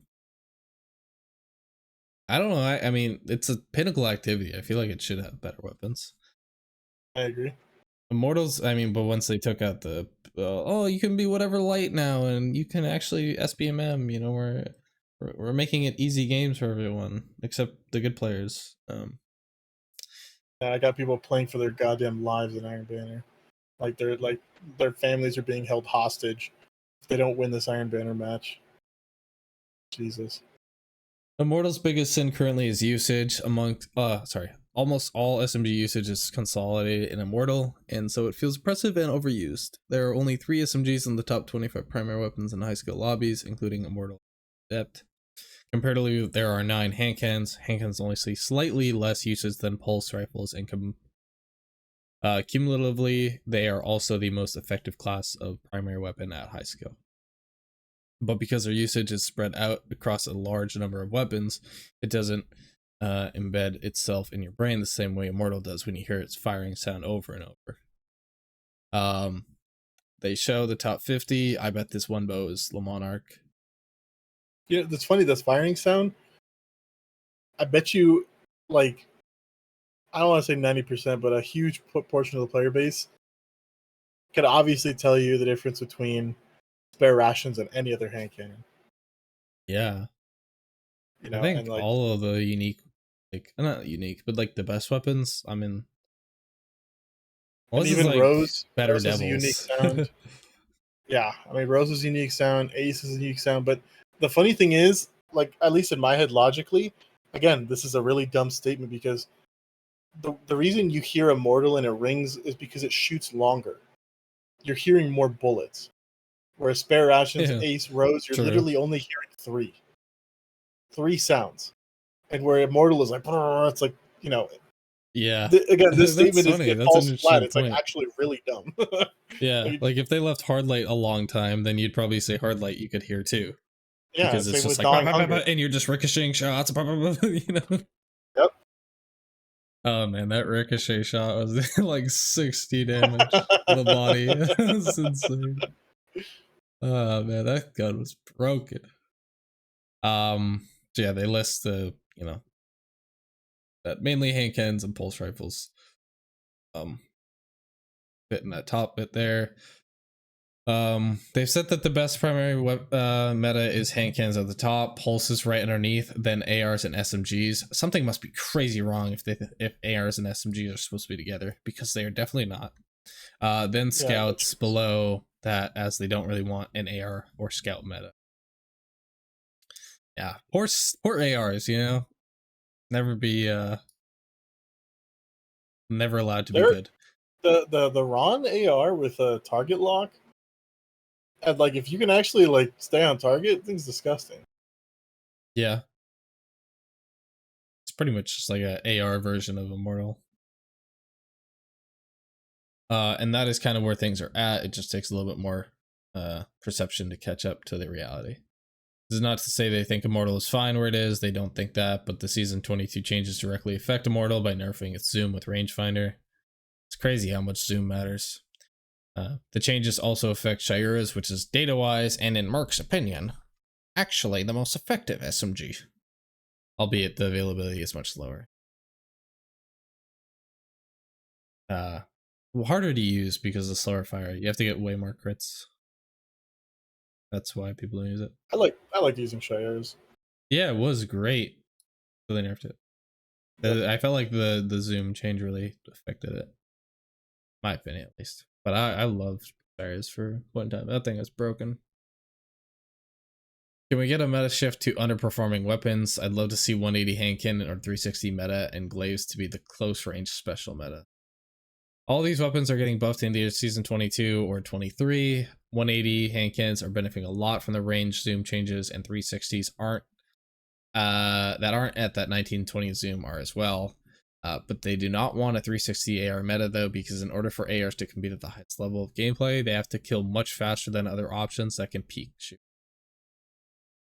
Yeah, of course. That's why, like, dumpster. Yeah, that's just like the sad thing is autos are like SMGs.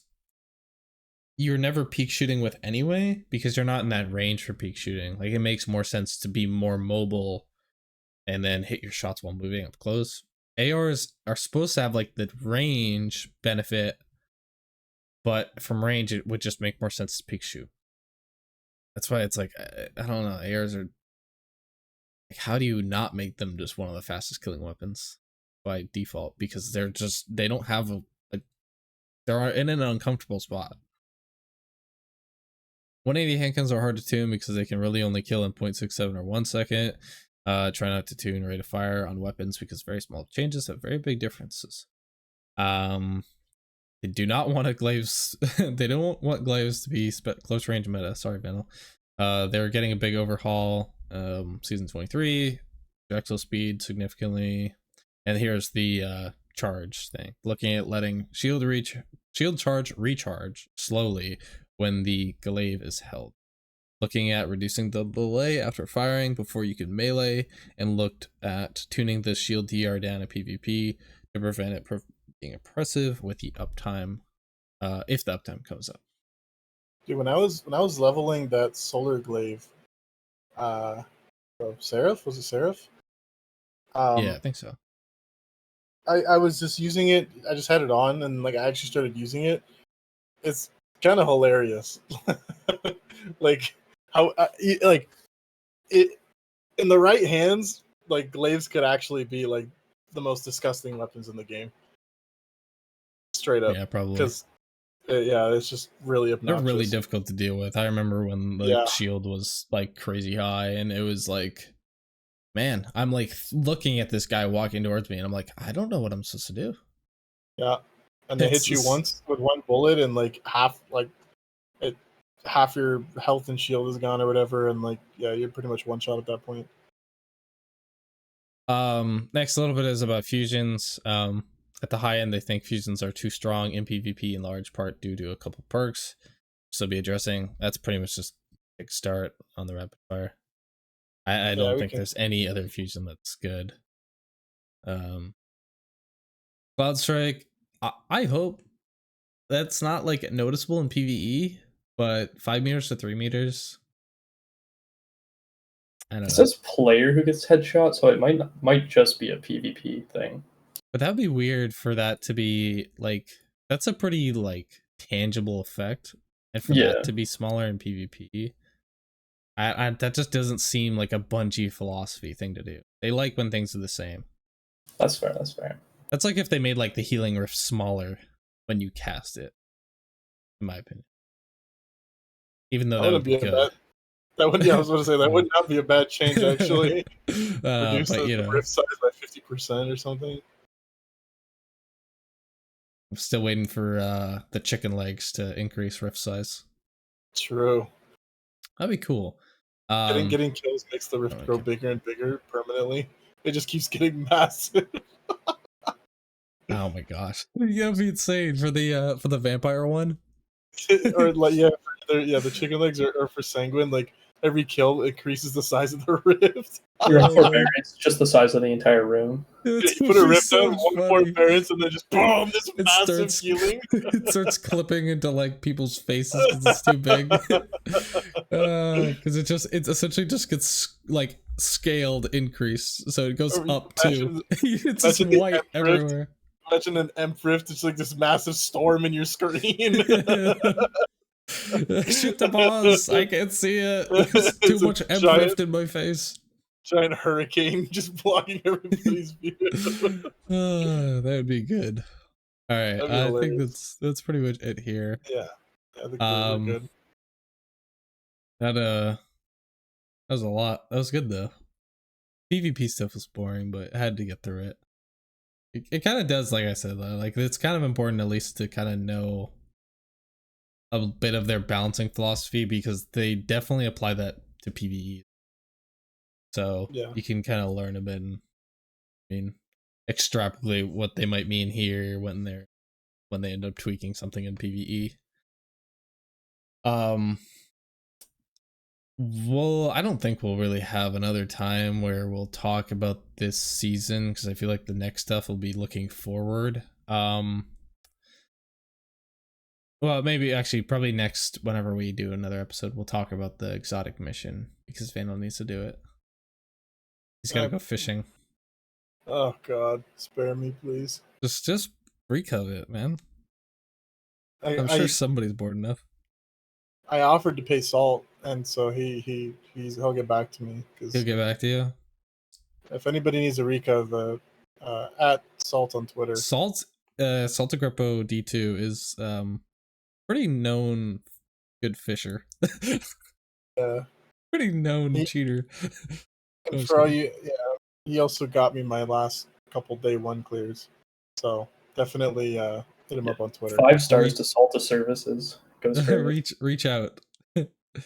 Send him that. Tell him that the Destiny Dugout will be your referral. Destiny Dugout sent you. Yeah. And you should be able to bump the line. And my name's Vile Fate, so tell him that Vile Fate sent you. So.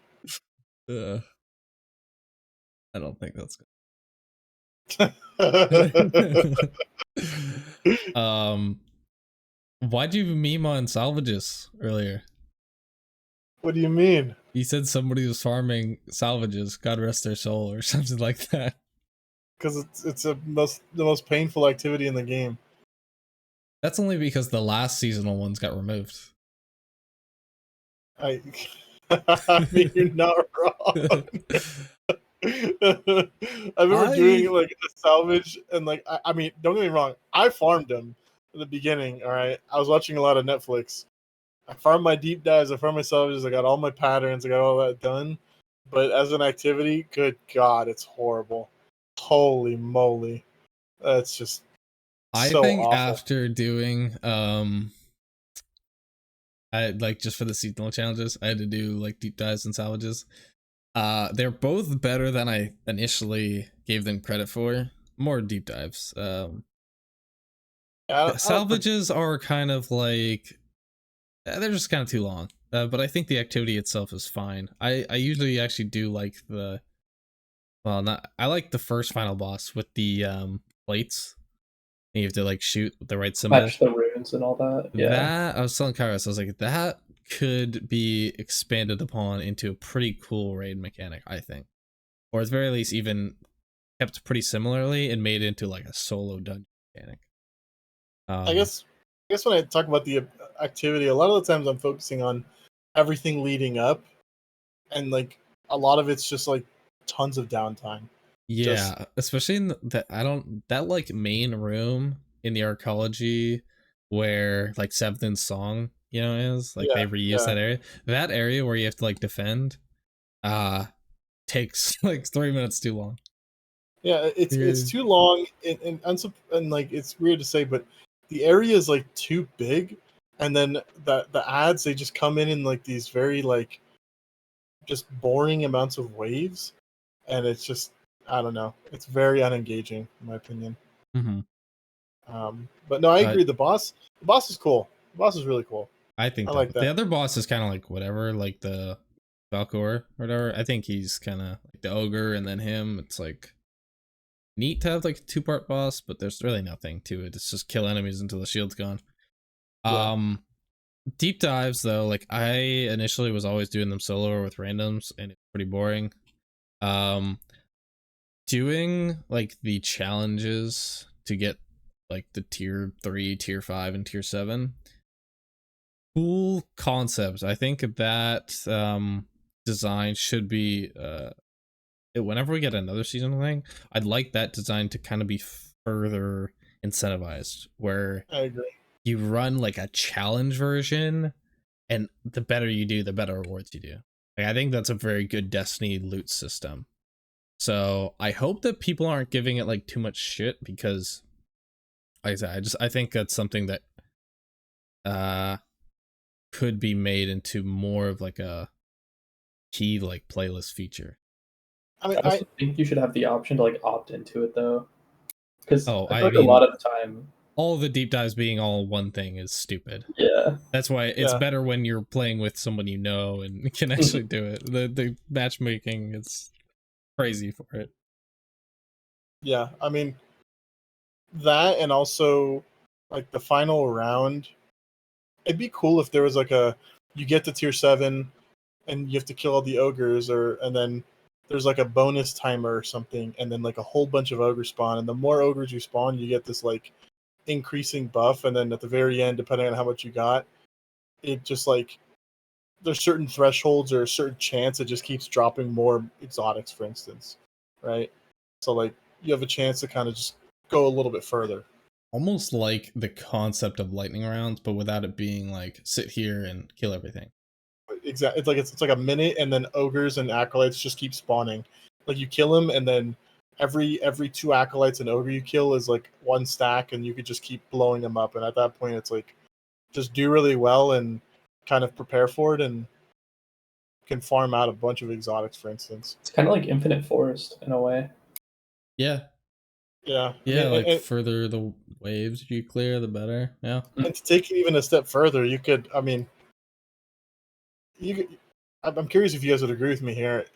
If at the beginning of the deep dive, like how Alex said, you can opt into it, you can basically opt into, like, if you know you're going to tier 7 or that's what your goal is, at the very beginning you can say, you can forego the first buff and say, I want a higher chance at alloys, or I want a higher chance at golf balls, or I want a higher chance at exotics, right? And so you can kind of pick and choose, and that way the seasonal activity, like, it reaches further than just the standard, like, get whatever weapon or armor or like just random exotics. But you can use it to fill in the gap of like farming for golf balls or alloys, and then it incentivizes people to go in and do them more often because they have more of a purpose. And they have that foundation down too, because like with deep dives, it is considered a quote unquote roguelike, right? Like you select your own buffs, but now just swap it. Instead of getting a buff, you're selecting the reward that you're going for, right? Yeah. I think you lose per person, right? So yeah, if I want to farm Ascendant Allies and you want shards, right? We can do the same activity. We just select different things and we get what we want. Honestly, if they made it even further, there would be so many people doing these constantly. Like if they made it like, I want to focus legendary shards, right? Literally just legendary shards. People would do it. People would farm tier 7s because not everybody's like us and has like 20k plus legendary shards. Like that's actually a myth in my opinion. Like that's just not realistic. I think we are the small percentage of people that has like an absurd amount of mats. And most people are like sweating for either shards or cores or upgrade modules even. And if they added that, and like Alex said, into the roguelite, where the first one you pick the final tier reward, the second one you pick, you can either pick a buff or you can pick shards, let's say cores or glimmer, and then the third one you can pick prisms, upgrade modules, or like even freaking like raid banners or just something, man. I don't know. Like if they added those options in, people would farm the absolute crap out of deep dives. And I'm convinced of that.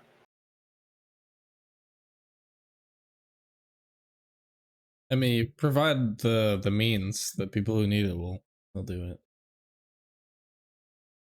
I mean, there's plenty of endgame players who have no shards. Yeah, I mean, I burned through a lot. Obama and let him know. I burned. If it wasn't for some of those shard printing moments, I would be broke. Hey, you're gonna lose all of them, man, when they do that balancing thing. Great. They're gonna take them away from you. Love that. They've actually been keeping a record of all the ones you've cheesed. You're gonna be negative 10,000. That's God. At that point, I'll just delete my whole vault to clear my debt. Either just delete the account. It would make more sense just to restart for free and get the weapons again. Yep, there it is. Like honestly, how many weapons do you use? Like realistically for day ones of it, you could get them all in like. I mean, half the time that the best weapons are craftable, man. Exactly, it's even easier now. Yeah, like the only thing I'd probably be really losing out on is like Riptide. I would need to go get another Riptide. Yeah.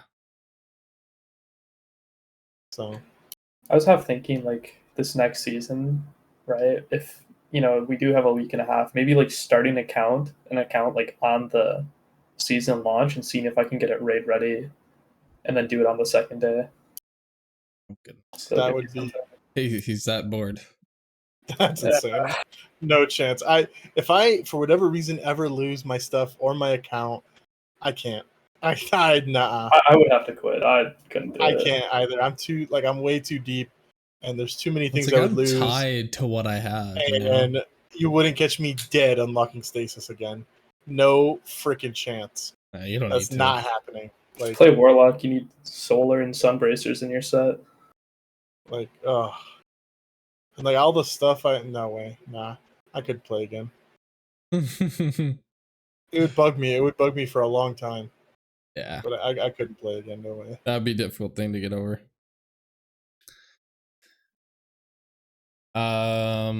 What was the other thing? Oh, the Veil storyline. We don't know anything about it, but do you have any thoughts about the way that the story was told? Because their plan is essentially to do the same thing. Here's 5 weeks of redo this mission, and we'll give you more story for season 22 and 23. There needs to be more of a direct line to actually do it, instead of going on Twitter and finding out from Paul Tassi that there's a Veil mission. Like, that's how I found out, at least. Like, I had no clue that was a thing. I think I found out through Mylan. I saw a lore video, and he's like, in this week's Veil mission, I'm like, what? How do I access it, the Veil mission? I don't have it on my screen. Yeah, I mean, there needs to be just... I can't imagine it's that difficult to have, like, Ikora or just some vendor, like, you go to them, you talk to them, and you go, hey, go check out this place, and go talk to some dude, whoever's in there, and you show up, and he goes, yeah, I've been decrypting this, man, but it's going to take me weeks here, so check in with me later, and then he tells you the first part. It's basically our seasonal story layout. Yeah. But imagine they didn't tell us anything. You had to figure it out. Yeah, and that's the problem. Like, if they put me there once, I would have been more inclined to actually do it once a week, and like catch the story or catch the triumphs or whatever is the hand cannon or whatever comes with it, like. But there was nothing, and again, like I found out through Paul Tassi on Twitter. I think that's something they've been doing, though, is they're just kind of radio silent about everything. And I was talking to you about this, Vandals. There's been like no promotion for the game, like no trailers or anything, and they just haven't bothered building hype around the game, it feels like. Yeah, which is a big problem. But by now, we should have...